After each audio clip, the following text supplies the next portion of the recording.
Xylem teaching exams ആണ്. Teaching exam എന്ന് പറയുന്ന പുതിയൊരു അല്ലെ സൈലം PSCയുടെ തന്നെ സൈലം ടീച്ചിങ് എക്സാംസിന്റെ ഭാഗമായിട്ടാണ് നമ്മൾ ഇതേപോലുള്ള HSA കോഴ്സസും അല്ലെ കുറേ കോഴ്സസൊക്കെ അതിൽ കാണുന്നത്. അപ്പോൾ എന്തായാലും നാച്ചുറൽ സയൻസ് HSA നാച്ചുറൽ സയൻസിന്റെ ഒരു ഫസ്റ്റ് ക്ലാസ് ആണിത്.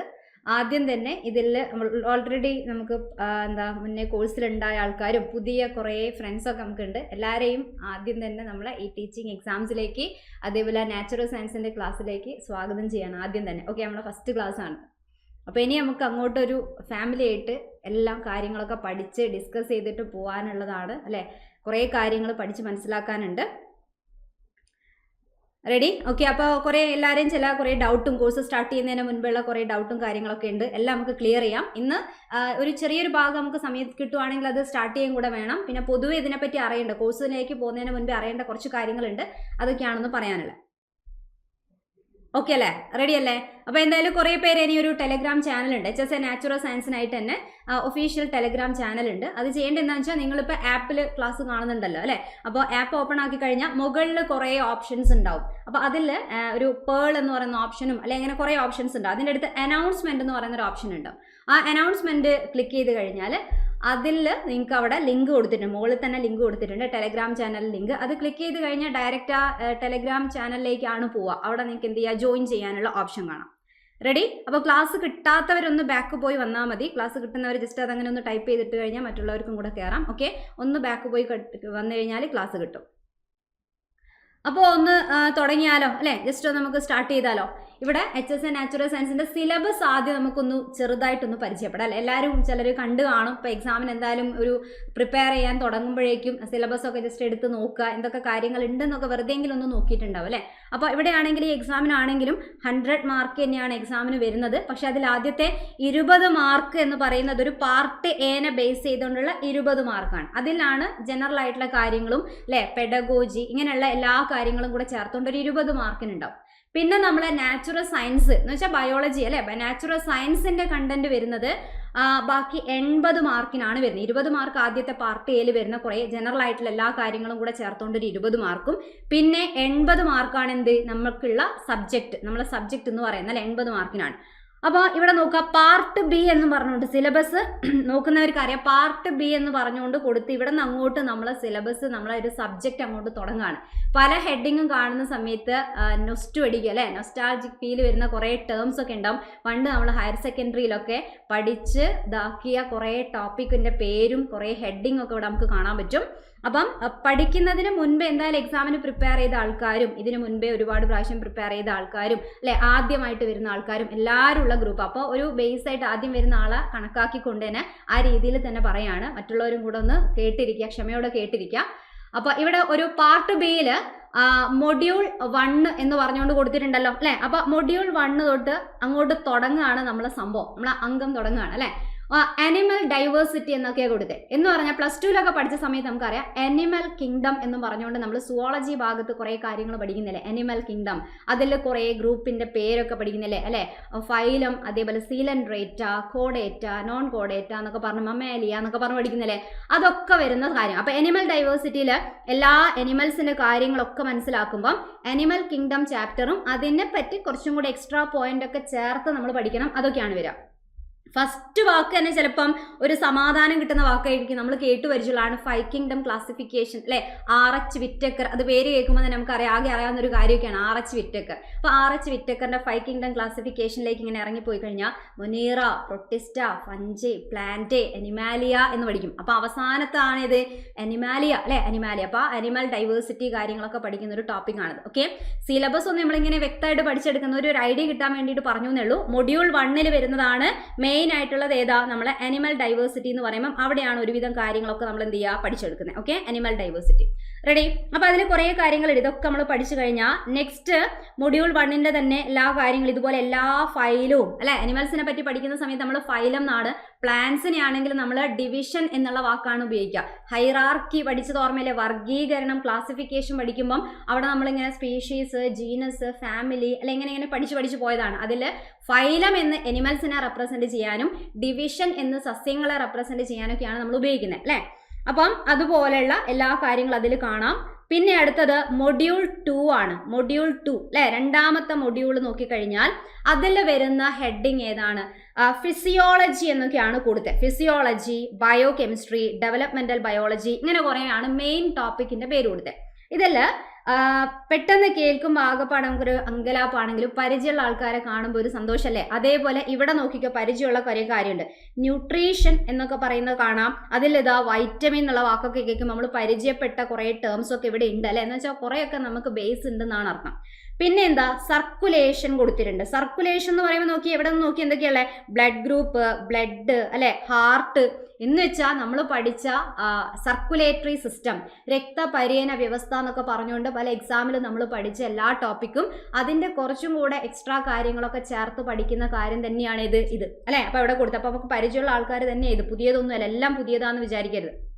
പിന്നെ റെസ്പിറേഷൻ കൊടുത്തു. റെസ്പിറേഷൻ ഓൾറെഡി നമ്മൾ പഠിച്ചതാണ്. ഒരുപാട് കാര്യങ്ങൾ പല ഭാഗത്തായിട്ട് നമ്മൾ കേട്ടതൊക്കെ ഉണ്ടാകും, ചെറിയ ക്ലാസ്സിലെ പഠിച്ച കാര്യങ്ങളൊക്കെ ഉണ്ട് അല്ലേ? അപ്പോൾ അതിൽ നമ്മളെ ലങ്സിനെ കുറിച്ചാണെങ്കിലും അല്ലേ, അതേപോലെ എങ്ങനെയൊക്കെയാണ് ഓക്സിജൻ എങ്ങോട്ടാണ് പോകുന്നത്, കാർബൺ ഡൈ ഓക്സൈഡ് എങ്ങനെ പോകുന്നു, എത്ര ശതമാനം, അതിൻ്റെ കൂടെ ചില അസുഖങ്ങളെ പേര്, അതൊക്കെ ചേർത്ത് പഠിക്കുന്നതാണ് എന്ത്, റെസ്പിറേഷൻ എന്ന് പറഞ്ഞാൽ.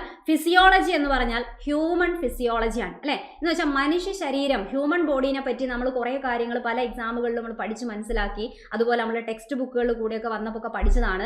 അതൊക്കെ വരുന്ന ഒരു ഭാഗമാണ് ഇത്. അതിൻ്റെ ഒരു കുറച്ചും കൂടെ ഡീറ്റെയിൽ ആയിട്ട് പഠിക്കണം, അത്ര തന്നെ. ഓക്കെ, അപ്പോൾ അതിൽ ന്യൂട്രീഷൻ ഉണ്ട്, സർക്കുലേഷൻ ഉണ്ട് അല്ലെ, റെസ്പിറേഷൻ, ശ്വസനം, ദഹനം, രക്തം എന്നൊക്കെ പറഞ്ഞുകൊണ്ട് പഠിക്കുന്ന എല്ലാ കാര്യങ്ങളും കാണാം. എക്സ്ക്രീഷൻ കാണാം, അതേപോലെ മസിൽ അല്ലെ, മസിലിനെ പറ്റിയുള്ള കാര്യങ്ങൾ കാണാം, നെർവ്സിനെ പറ്റി കാണാം, എൻഡോക്രൈനോളജി, അതല്ലേ നമ്മളെ എൻഡോക്രൈൻ സിസ്റ്റം, അന്തസ്രാവി ഗ്രന്ഥികളെ പറ്റിയും ഹോർമോണുകളെ പറ്റിയൊക്കെ നമ്മൾ കുറേ കാര്യം പഠിച്ചതാണ്. അതൊക്കെ വരുന്ന ടോപ്പിക്കാണ് ഇത് ഇവിടെ വരുന്നത് അല്ലേ? അപ്പോൾ ഈ ഒരു മൊഡ്യൂൾ നോക്കിയാലും കുഴപ്പമില്ല, നമുക്ക് പരിചയമുള്ള കുറേ ടോപ്പിക്കൊക്കെ തന്നെയാണ് അല്ലേ? പിന്നെ എന്താ, ഡെവലപ്മെന്റൽ ബയോളജി എന്ന് പറഞ്ഞു കൊടുക്കുമ്പം അവിടെയൊക്കെ ഫെർട്ടിലൈസേഷൻ, ക്ലീവേജ് ഇങ്ങനെയൊക്കെ വരുമ്പം മനുഷ്യൻ്റെ ഒക്കെ ആണെങ്കിലും പ്രത്യുൽപാദനവുമായിട്ട് ബന്ധപ്പെട്ട കുറച്ച് കാര്യങ്ങളൊക്കെ വരുന്ന ഒരു ടോപ്പിക്കൊക്കെയാണ് എന്ത് അത് അല്ലേ? അപ്പോൾ മൊഡ്യൂൾ 2 നോക്കി ആദ്യം നോക്കുമ്പോൾ നമുക്ക് എന്തൊരു പേടി പോലെ തോന്നി, ഇതൊക്കെ പഠിക്കണ്ടേ? പക്ഷേ ഒന്നും കൂടെ നോക്കുന്ന സമയത്ത് മനസ്സിലായി ഇതിൻ്റെ കുറേയൊക്കെ നമുക്ക് കയ്യിലുണ്ട്. ഇനി എന്തെങ്കിലുമൊക്കെ എക്സ്ട്രാ എന്ത് ചെയ്താൽ മതി, അതൊന്ന് ആഡ് ചെയ്ത് കൊണ്ടുപോയാൽ മതി അല്ലേ? ഇനി ഏതാ വേണ്ടേ? അടുത്തത് മൊഡ്യൂൾ 3 ഒന്ന് നോക്കിയേ. മൊഡ്യൂൾ 3യിൽ എന്താ കൊടുത്തേ? മൊഡ്യൂൾ 3യിൽ കാണിച്ചിരിക്കുന്നത് സെൽ ആൻഡ് മോളിക്കുലാർ ബയോളജി എന്നാണ് കൊടുത്തത്. സെൽ ആൻഡ് മോളിക്കുലാർ ബയോളജി എന്ന് പറഞ്ഞാൽ സെല്ലിനെ കുറിച്ച് പഠിക്കണം. സെല്ലിനെ കുറിച്ച് പഠിക്കുക എന്ന് പറഞ്ഞാൽ സൈറ്റോളജി അല്ലേ? സൈറ്റോളജീനെ പറ്റി നമ്മൾ ആഴത്തിൽ മനസ്സിലാക്കുമ്പോൾ അവിടെ നമ്മൾ പഠിക്കുന്ന കാര്യങ്ങളാണ് ഇത്. ഒന്ന് സെല്ലിലെ ന്യൂക്ലിയസിനെ പറ്റി പഠിക്കേണ്ടി വരും. ന്യൂക്ലിയസിനെ പറ്റിയുള്ള സ്ട്രക്ചർ, കുറേ കാര്യങ്ങൾ അല്ലേ? ന്യൂക്ലിയോലസ് എന്ന് പറയുന്ന വാക്ക്, മർമ്മകം കേട്ടതല്ലേ? മർമ്മമാണ് ന്യൂക്ലിയസ്, മർമ്മകമാണ് എന്ത്, ന്യൂക്ലിയോലസ് എന്ന് കേട്ടു. അപ്പോൾ അറിയുന്ന ആൾക്കാരുണ്ട്. ഇനി കുറേ കോശാംഗങ്ങളെ പറ്റിയാണ്. സെൽ ഓർഗനൽസ് ആയിട്ടുള്ള mitochondria, endoplasmic reticulum, lysosome, ribosome, centrosome എന്നൊക്കെ പറഞ്ഞ് പരിചയപ്പെട്ടതും പഠിച്ചതുമായിട്ടുള്ള എല്ലാ സെൽ ഓർഗനൽസ് തന്നെയാണ് അല്ലേ? അപ്പോൾ ഹയർ ലെവലിലേക്ക് പോകുമ്പോൾ സെൽ ഓർഗനൽസിനൊന്നും ഒരു മാറ്റമൊന്നുമില്ല, അത് തന്നെയാണ് അല്ലേ? പക്ഷേ കുറച്ചും കൂടെ ചിലപ്പോൾ പോയിന്റ്സ് നമ്മൾ എന്ത് ചെയ്യണം, എക്സ്ട്രാ ആഡ് ചെയ്ത് ഇങ്ങനെ അതിനെ മോഡിഫൈ ചെയ്യേണ്ടി വരും. Okay, ready? അപ്പോൾ ആ ഒരു ടോപ്പിക്കും വലിയൊരു കുഴപ്പമില്ല അല്ലേ? പിന്നെ എന്താ, ഇവിടെ ജെനറ്റിക്സ് കാണുന്നുണ്ട്, ബയോടെക്നോളജി കാണുന്നുണ്ട്, ബയോ ഇൻഫർമാറ്റിക്സ് കാണുന്നുണ്ട്. ഇതെല്ലാം നമുക്ക് പരിചയമുള്ള ഭാഗങ്ങളാണ് ശരിക്കും എന്താ, ജനറ്റിക്സ്, ജനിതക ശാസ്ത്രം അല്ലെ? ജനിതക ശാസ്ത്രത്തിനെ പറ്റിയുള്ള കാര്യങ്ങൾ. ബയോടെക്നോളജി എന്ന് പറഞ്ഞാൽ ഒരു ഹയർ സെക്കൻഡറി ലെവലിലൊക്കെ ബയോടെക്നോളജിയും ജനറ്റിക്സും പഠിക്കാതെ എന്തായാലും നമുക്ക് ഇങ്ങോട്ട് ഡിഗ്രിയിലേക്കൊന്നും എന്തായാലും കടക്കാൻ പറ്റൂലല്ലോ. ഇതറിയാത്ത ആൾക്കാർ എന്തായാലും ഇതിലുണ്ടാവില്ല. അപ്പം ജനറ്റിക്സ് എന്ന് പറയുന്ന ഭാഗവും ജനിതക ശാസ്ത്രവും അതുമായിട്ട് ബന്ധപ്പെട്ട ജീനുമായിട്ട് ബന്ധപ്പെട്ട കുറച്ച് കാര്യങ്ങൾ. ബയോടെക്നോളജി എന്ന് പറയുമ്പോൾ നമ്മൾ എന്ത് ചെയ്യണം, കുറേ ടെക്നോളജീനെ എടുത്തിട്ട് നമ്മളെ ബയോളജി ഫീൽഡിൽ അപ്ലൈ ചെയ്ത് പഠിക്കും അല്ലേ? അതാണ് ബയോടെക്നോളജി എന്ന് പറഞ്ഞാൽ അല്ലേ? അതേപോലെ റീകോമ്പിനന്റ് DNA ടെക്നോളജി, ഈ വാക്കൊക്കെ ചിലപ്പോൾ നമ്മളൊരു +2 ഒക്കെ ടോപ്പിക്കിൻ്റെ ഒക്കെ +2 ഫീൽ അടിക്കുന്ന സാധനമാണ്. ചിലപ്പം അതെന്താണ് അവിടെ സംഭവിച്ചതെന്ന് പോലും നമ്മൾ അറിയാതെ പോയ ചില ടോപ്പിക് ആയിരിക്കും. ചിലർക്ക് അത് കൃത്യമായിട്ട് കിട്ടിയവരുണ്ടാവും അല്ലേ? അപ്പം ഈ ബയോടെക്നോളജി കാര്യങ്ങളൊക്കെ ഇതാ വരുന്നുണ്ട്. അടുത്തെന്താ, ഇമ്മ്യൂണോളജി ആൻഡ് മൈക്രോബയോളജി എന്ന് കൊടുത്തിട്ടുണ്ട്. അപ്പം ഇവിടെയാണ് ശരിക്കും നമ്മൾ എന്ത് പഠിക്കുക, ഡിസീസ്, രോഗങ്ങളെ പറ്റി പഠിക്കുന്ന കാര്യമാണ്. അപ്പം ഇമ്മ്യൂണോളജി, മൈക്രോബയോളജി എന്ന് പറയുമ്പോൾ രോഗങ്ങൾ, അതേപോലെ കുറേ പാത്തോജൻസ്, രോഗാണുക്കൾ, അവരെ പറ്റി പഠിക്കുന്ന ടോപ്പിക്കാണിത് അത്. ഓക്കെ, ഇനി ഇതാ വൈറസിനെ പറ്റി പഠിക്കുക, അതേപോലെ ബാക്ടീരിയനെ പറ്റി പഠിക്കുക, ഇങ്ങനെയുള്ള പാത്തോജൻസിനെയൊക്കെ പഠിക്കുന്ന കാര്യമാണ് അത്.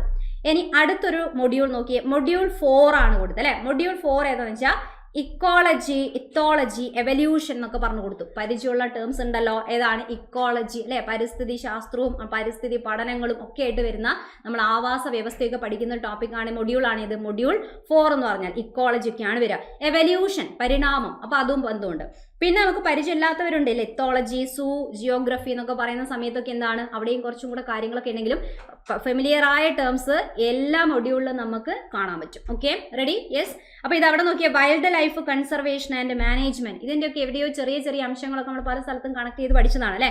IUCN എന്ന് കേട്ടിട്ടുണ്ടാവും, WWF എന്ന് കേട്ടിട്ടുണ്ടാവും അല്ലെ. IUCN ആസ്ഥാനം സ്വിറ്റ്സർലൻഡ് ആണ്, WWF ആസ്ഥാനം സ്വിറ്റ്സർലൻഡ് ആണ് എന്നൊക്കെ പഠിച്ചു വെച്ചത് ഓർമ്മയില്ലേ അല്ലെ. ഇൻസിറ്റു കൺസർവേഷൻ, എക്സിറ്റു കൺസർവേഷൻ ചെയ്യുന്നു എന്നൊക്കെ പറഞ്ഞതാണ്. അതൊക്കെ വരുന്ന ഭാഗമാണ് എന്ത് ഇവിടെ അല്ലെ. അങ്ങനെ അടുത്ത ഒരു മൊഡ്യൂളും കൂടെ നമുക്ക് സമാധാനത്തിൽ കടന്നുപോയി. ഇനി നെക്സ്റ്റ് ഏതാ? മൊഡ്യൂൾ 5 ആണ്. മൊഡ്യൂൾ 5 കൊടുത്തത് ഒന്ന് മൈക്രോബയോളജി. മൈക്രോബയോളജി എന്ന് പറയുമ്പോൾ മൈക്രോ എന്ന് പറയുന്ന സമയത്ത് എന്താണ്? കുഞ്ഞാണ് അല്ലെ, ചെറുതെന്നാണ് അർത്ഥം. ആ കുഞ്ഞ് ചെറുതെന്ന് പറയുമ്പോൾ ചെറിയ കുറേ ജീവികൾ, അതിന് മെയിനായിട്ട് നമ്മൾ ബാക്ടീരിയ പോലെയുള്ള ജീവികളൊക്കെ എടുത്തിട്ട് അതേപോലെ വൈറസ്, ഇതിൻ്റെയൊക്കെ കുറേ ഘടനയും കാര്യങ്ങളും ഒക്കെ നമ്മൾ ഡീറ്റെയിൽ ആയിട്ട് പഠിക്കുന്നതാണ് ഇത് മൈക്രോബയോളജി ടോപ്പിക്. ഇനി അടുത്ത് എന്താ? മൈക്കോളജി കൊടുത്തിട്ടുണ്ട്, ലൈക്കനോളജി കൊടുത്തിട്ടുണ്ട്. മൈക്കോളജി സ്റ്റഡി ഓഫ് ഫംഗസുകളെ കുറിച്ച് പഠിക്കുന്നതിനാണ് നമ്മൾ മൈക്കോളജി എന്ന് പറയാം അല്ലെ. ഫംഗസിനെ കുറിച്ച് പഠിക്കുന്നതിനാണ് മൈക്കോളജി എന്ന് പറയാം. ക്ലാസ് കിട്ടുന്നുണ്ടല്ലോ, സ്റ്റെക്കല്ലോ, ഓക്കെ അല്ലേ? യെസ്. ഇനി ലൈക്കനോളജി എന്ന് പറഞ്ഞാൽ എന്താ? ലൈക്കനും ഫംഗസും തമ്മിൽ ബന്ധമുണ്ട് അല്ലെ. ആൽഗയും ഫംഗസും കൂടെ ചേരുന്നതാണ് എന്ത്? ലൈക്കൻസ്. നമുക്കറിയാലോ, ആൽഗയും ഫംഗസും കൂടെ ചേർന്നാൽ എന്താണ്? ലൈക്കനാണ്. അപ്പൊ അതിൽ മൈക്കോളജി ഫംഗസിനെ കുറിച്ചുള്ള പഠനമാണ്. ഫൈക്കോളജി എന്ന് പറഞ്ഞു കഴിഞ്ഞാൽ എന്താണ്? ആൽഗേനെ കുറിച്ചുള്ള പഠനമാണ്. അപ്പോൾ ഈ ഒരു ടോപ്പിക്കിലാണ് നമ്മൾ പ്രധാനമായിട്ടും കുറേ ഫംഗസുകളെ പറ്റിയൊക്കെ പഠിക്കുക. ഫംഗസിന്റെ ക്ലാസിഫിക്കേഷനും ഒക്കെ പഠിക്കുന്നതാണ് ഇത് മൈക്കോളജി എന്ന് പറയുന്ന ടോപ്പിക്. ഓക്കെ, റെഡി അല്ലേ? ക്ലിയർ? അപ്പോൾ ഈ അടുത്ത് തന്നെ നമ്മൾ വേറെ LP exam, LP UP exam ഒക്കെ എഴുതിയ ആൾക്കാരുണ്ടെങ്കിൽ അവിടെ നമ്മൾ കേട്ടതൊക്കെയാണ് അല്ലെ. ഒരു ഫംഗസിന്റെ പേരൊക്കെ തന്നിട്ട് ആസ്കോമൈസെറ്റിൽ പെടുന്ന ഫംഗസ് ഏതാണ് എന്നൊക്കെയുള്ള ക്വസ്റ്റ്യൻ ഒക്കെ കേട്ടിട്ടുണ്ടാവില്ല അല്ലെ. അപ്പോൾ നമ്മൾ ആസ്കോമൈസെറ്റ്സ് എന്താണ്, ബെസീഡിയോമൈസെറ്റ്സ് എന്ന് പറയുന്ന ഗ്രൂപ്പിന്റെ പേരെന്താണ്, അതിൽ ആരൊക്കെ വരുന്നു, അതേപോലെ ഫൈക്കോമൈസെറ്റ്സ് എന്താണ്, അങ്ങനെ ഫംഗസിനെ എങ്ങനെയൊക്കെ ക്ലാസിഫൈ ചെയ്തിട്ടുണ്ട്, ഇതൊക്കെ പഠിക്കുന്ന കാര്യമാണിത്. അപ്പോൾ ഇത് പഠിക്കണമെങ്കിൽ തന്നെ ഒരു ബേസ് കിട്ടാൻ വേണ്ടിയിട്ടാണ്. ബേസ് എന്നല്ല, അത്യാവശ്യം ഒരു ലെവൽ കിട്ടണമെങ്കിൽ തന്നെ +1 ടെക്സ്റ്റ് ഒക്കെ വായിക്കുന്ന ആൾക്കാർക്ക് അറിയാം. +1 ബയോളജിക്കൽ ക്ലാസിഫിക്കേഷൻ എന്നൊക്കെ പറയുന്ന ഒരു ചാപ്റ്റർ ഉണ്ട്, 1ാമത്തെ ചാപ്റ്റർ. അത് പഠിച്ചാൽ ഒരുവിധം കുറേ കാര്യങ്ങൾ നമുക്ക് അതിൽ മനസ്സിലാക്കാൻ പറ്റും അല്ലെ. എല്ലാത്തിൻ്റെയും ആ 5 കിങ്ഡം ക്ലാസിഫിക്കേഷൻ, 5 കിങ്ഡം വർഗീകരണം ഉണ്ട്. അതിൻ്റെ അത്യാവശ്യം നല്ല ലെവലിൽ കൊടുത്ത ക്ലാസിഫിക്കേഷൻ നല്ല ഭംഗിയായിട്ട് പഠിപ്പിക്കുന്ന ഒരു ചാപ്റ്ററാണിത്. +1 ബയോളജിക്കൽ ക്ലാസിഫിക്കേഷൻ എന്ന് പറയുന്ന ചാപ്റ്റർ. അവിടെ കുറേ കാര്യങ്ങൾ മനസ്സിലാക്കാനുണ്ട്. അടുത്ത ടോപ്പിക് എന്താ? പ്ലാന്റ് പാത്തോളജിയാണ്. ഓക്കെ, പാത്തോളജി എന്നൊക്കെ പറഞ്ഞാൽ രോഗവുമായിട്ട് ബന്ധപ്പെട്ടതാണ് അല്ലെ. അപ്പൊ സസ്യങ്ങളിൽ ഉണ്ടാവുന്ന കുറെ രോഗങ്ങളും കാര്യങ്ങളും പ്ലാന്റ് ഡിസീസിനെ പറ്റിയൊക്കെ പഠിക്കുന്നതാണ് ഇത് പ്ലാന്റ് പാത്തോളജി എന്ന് പറഞ്ഞാൽ. ഓക്കെ, ഇനി ബ്രയോളജി ആണ് കൊടുത്തത്. ബ്രയോളജി എന്ന് പറയുമ്പോൾ ബ്രയോഫൈറ്റ്സ് അല്ലെ, ബ്രയോഫൈറ്റ്സിനെ പറ്റിയാണ് പഠിക്കുക. ആംഫീബിയൻസ് ഓഫ് പ്ലാന്റ് കിങ്ഡം, സസ്യ ലോകത്തെ അല്ലെ ഉഭയജീവികൾ എന്നറിയപ്പെടുന്ന ആംഫീബിയൻസ് ഓഫ് പ്ലാന്റ് കിങ്ഡം എന്ന് അറിയപ്പെടുന്ന ബ്രയോഫൈറ്റ്സുകളെ പറ്റി പഠിക്കുന്ന യൂണിറ്റ് അല്ലെങ്കിൽ ടോപ്പിക് ആണ് ഇത് ബ്രയോളജി എന്ന് പറഞ്ഞു കഴിഞ്ഞാൽ അല്ലെ. ബ്രയോളജി ഇവിടെ കുറെ എക്സാമ്പിളൊക്കെ കൊടുത്തിട്ടുണ്ട്. ഈ പേരൊക്കെ, ഈ ചെടീൻ്റെയൊക്കെ പേരൊക്കെ കേൾക്കുന്ന സമയത്ത് നമ്മൾ ആകെ ഇതിലെ നമ്മളെ നാട്ടിലൊന്നും ഇല്ല, അല്ല അങ്ങ് എവിടെയോ അമേരിക്കയിലൊക്കെയുള്ള ചെടി പോലെ പേരൊക്കെ കേട്ടാൽ മനസ്സിലാവാം. ഫ്യുനേറിയ എന്ന് പറയുന്ന ചെടി, ഇവിടെ ഇപ്പം ഫ്യുവേറിയ എന്നാണ് കൊടുത്തത്, ഫ്യുനേറിയ എന്നാണ് പറയുക. ഫ്യുനേറിയ അല്ലെ, ഫ്യുനേറിയ എന്ന് പറയുന്ന പ്ലാന്റിനെ പറ്റിയൊക്കെ നമ്മൾ കേട്ടല്ലേ. പ്രത്യേകിച്ച് ഇപ്പോൾ മഴക്കാലമാണ്, റെയിനി സീസൺ ആണ്. റെയിനി സീസൺ ആകുമ്പോൾ ഈ മതിലിൻ്റെ മുകളിലൊക്കെ പല ചെടികളൊക്കെ ഇങ്ങനെ വളർന്നു വരും. ആ കൂട്ടത്തിലല്ലേ നമ്മളിങ്ങനെ ഹുക്ക് പോലെ ഇങ്ങനെ അങ്ങോട്ടും ഇങ്ങോട്ടും ഇങ്ങനെ കുളത്തി കളിക്കുന്ന ഒരു ചെടിയില്ലേ അല്ലേ, രണ്ടാളിങ്ങനെ കുഞ്ഞു ചെടിയാണ്, അതിൻ്റെ ഒരു ഹുക്ക് പോലെ ഉണ്ടാവും. അതിൻ്റെ സ്പോറോഫൈറ്റ് ആണ്, സ്പോർ ഉണ്ടാവുന്ന ക്യാപ്സ്യൂളൊക്കെ വരുന്ന ഭാഗമാണ്. അത് നമ്മളിങ്ങനെ ഒരു ഹുക്ക് പോലെ അങ്ങോട്ടും ഇങ്ങോട്ടും യുദ്ധം ചെയ്യുമ്പോൾ ഇങ്ങനെ കുടുക്കി വലിച്ച് കളിക്കും അല്ലേ. അപ്പോൾ ആരതാണോ പൊട്ടിപ്പോകുന്നത് അയാൾ തോറ്റുപോകും. അപ്പോൾ അതാരതാണോ അങ്ങനെ തന്നെ പൊട്ടാതെ നിൽക്കുന്ന അയാൾ ജയിക്കൂലേ, ആ ഒരു ഗെയിമില്ലേ. ആ ഗെയിമിൽ നമ്മൾ പഠിച്ച ചെടി തന്നെയാണ് ഇത് നമ്മളെ ഫ്യുനേറിയ അല്ലെ. ആ കളിക്കുമ്പോഴോ ഇപ്പോഴോ ചിലപ്പോൾ നമുക്ക് അറിയില്ലായിരിക്കും അതിന്റെ പേരെന്താ, ഫ്യുനേറിയ ആണ് എന്നുള്ളത്. അപ്പൊ ഫ്യുനേറിയ ഉപയോഗിച്ചൊക്കെ നമ്മൾ കളിക്കുന്നതാണ്. ആ ചെടീനെ പറ്റിയുള്ള കുറച്ച് കാര്യങ്ങൾ മനസ്സിലാക്കുക, അത്രയുള്ള ഇത് ബ്രയോളജി എന്ന് പറയുന്ന കാര്യം. ഓക്കെ, ഫ്യുനേറിയ, അതേപോലെ എന്താണ് വേറെയും കുറച്ച് എക്സാമ്പിൾ, റിക്സിയ, മർക്കാൻഷ്യ, ആന്തോസിറോസ്, ഇങ്ങനെയുള്ള കുറെ ആ ഗ്രൂപ്പിൽ വരുന്ന പ്ലാന്റ്സിനെ പറ്റി നമ്മൾ പഠിക്കണം. അവരെ നമ്മൾ പറയാ ആംഫീബിയൻസ് ഓഫ് പ്ലാന്റ് കിങ്ഡം എന്നാണ് അല്ലെ. പ്ലാന്റ് കിങ്ഡത്തിലെ ആംഫീബിയൻ എന്ന് പറഞ്ഞാൽ എന്താ, ഉഭയജീവി. വെള്ളവും കരയും ഒരേ ഒരേപോലെ ആശ്രയിക്കുന്ന ആൾക്കാരല്ലേ. അപ്പൊ ഇവരെ നമ്മൾ അങ്ങനെ പറയാനുള്ള കാരണമൊക്കെ പ്രധാനപ്പെട്ട ഒരു പോയിന്റ് ഒക്കെയാണ്. അതൊരു ക്വസ്റ്റ്യൻ തന്നെയാണ്. ആ പറഞ്ഞതൊക്കെ ഒരു പ്രീവിയസ് ക്വസ്റ്റ്യനാ പറഞ്ഞത്. അപ്പൊ അങ്ങനെ പറയാൻ കാരണം എന്താ, അവരെ നമ്മൾക്ക് കാണാം മതിലിന്റെ മുകളിലൊക്കെ വളരുന്നു എന്ന് പറയുമ്പം കരയിൽ ജീവിക്കുന്നു അല്ലെ, ലാൻഡിൽ ജീവിക്കാൻ പറ്റും. പക്ഷേ അവരെ പ്രത്യുൽപാദനം നടക്കണം എന്നുണ്ടെങ്കിൽ ജലം അത്യാവശ്യമാണ് അല്ലെ. They can live in land അല്ലെ, ലാൻഡിൽ സോയിൽ ജീവിക്കാൻ പറ്റും. പക്ഷേ പ്രത്യുൽപാദനം പ്രവർത്തനം ആ കംപ്ലീറ്റ് ആക്കണമെങ്കിൽ വെള്ളം നിർബന്ധമാണ്. അപ്പോൾ വെള്ളത്തിനെയും കരേനെയും ഒരേപോലെ ആശ്രയിക്കുന്നത് കൊണ്ടാണ് ബ്രയോഫൈറ്റ്സ് എന്നറിയപ്പെടുന്ന ആ വിഭാഗത്തിന് നമ്മൾ എന്ത് പറയുന്നത്, ആംഫീബിയൻസ് എന്ന് പറയുന്നത് അല്ലെ. ബ്രയോഫൈറ്റ്സ് എന്നാണ് പറയുക, ബ്രയോഫൈറ്റ്സ്. ഇതൊക്കെ എവിടെ വരുന്ന, പ്ലാൻ കിങ്ഡം, സസ്യലോകത്തിൽ വരുന്ന ഒരു ഗ്രൂപ്പാണ്, ഒരു സസ്യത്തിന്റെ ഒരു ഗ്രൂപ്പിന്റെ പേരാണ്. അതേപോലെ അടുത്തവനാണേത്, ടെറിഡോളജി അല്ലെ. ടെറിഡോളജി എന്ന് കൊടുത്തിട്ടുണ്ട്. എന്ന് പറഞ്ഞാൽ ഇവിടെ ആരാ പഠിക്കുക, ടെറിഡോഫൈറ്റ്സുകളെ പറ്റി പഠിക്കും. ടെറിഡോഫൈറ്റ്സുകളെ കുറിച്ച് പഠിക്കുന്ന ടോപ്പിക്കാണ് ഏത്, ടെറിഡോളജി എന്ന് പറഞ്ഞു കഴിഞ്ഞാൽ. അപ്പം ഇതാണെങ്കിലും നിങ്ങൾ കണ്ട ചിലരെങ്കിലും നോക്കി കാണും. അപ്പം ഇനി നോക്കാത്തവരുണ്ടെങ്കിൽ ഇപ്പൊ തന്നെ കോൺഫിഡൻസ് പോയിട്ട് ഇറങ്ങി ഓടരുത് കേട്ടോ. ഞാൻ പറഞ്ഞാണ്, ആരെങ്കിലും കണ്ടിട്ടുണ്ടാവില്ല. എന്തായാലും +1 കാരണം എല്ലാം പഠിച്ചിട്ടാണ് പിന്നെ ഇങ്ങോട്ട് വരണ്ടല്ലോ എന്ന് പറയും. അപ്പൊ മനസ്സിൽ വിചാരിക്കുന്നില്ല. അപ്പൊ എന്നാലും നമ്മൾ +1 ഒക്കെ ചാപ്റ്റർ പഠിച്ചു വന്ന ആൾക്കാരല്ലേ. അപ്പൊ +1 പ്ലാൻ കിങ്ഡം അല്ലെ, പ്ലാൻ കിങ്ഡം എന്ന് പറഞ്ഞുകൊണ്ട് ഒരു ചാപ്റ്റർ ഉണ്ട്. ആ പ്ലാൻ കിങ്ഡം ചാപ്റ്ററിൽ സസ്യങ്ങൾ എങ്ങനെ വർഗീകരിക്കുന്ന കാണാം അല്ലെ. എങ്ങനെയൊക്കെയാണ്, ആൽഗെ, അതേപോലെ ബ്രയോഫൈറ്റ്സ്. ആൽഗെ കഴിഞ്ഞാൽ ബ്രയോഫൈറ്റ്സ് എന്ന് ഡിവൈഡ് ചെയ്യുന്നു അടുത്ത ഗ്രൂപ്പ്. അത് കഴിഞ്ഞാൽ എന്താണ്, ടെറിഡോഫൈറ്റ്സ് അല്ലെ. ആൽഗെ കഴിഞ്ഞാൽ ബ്രയോഫൈറ്റ്സ് കഴിഞ്ഞാൽ ടെറിഡോഫൈറ്റ്സ് ആണ്.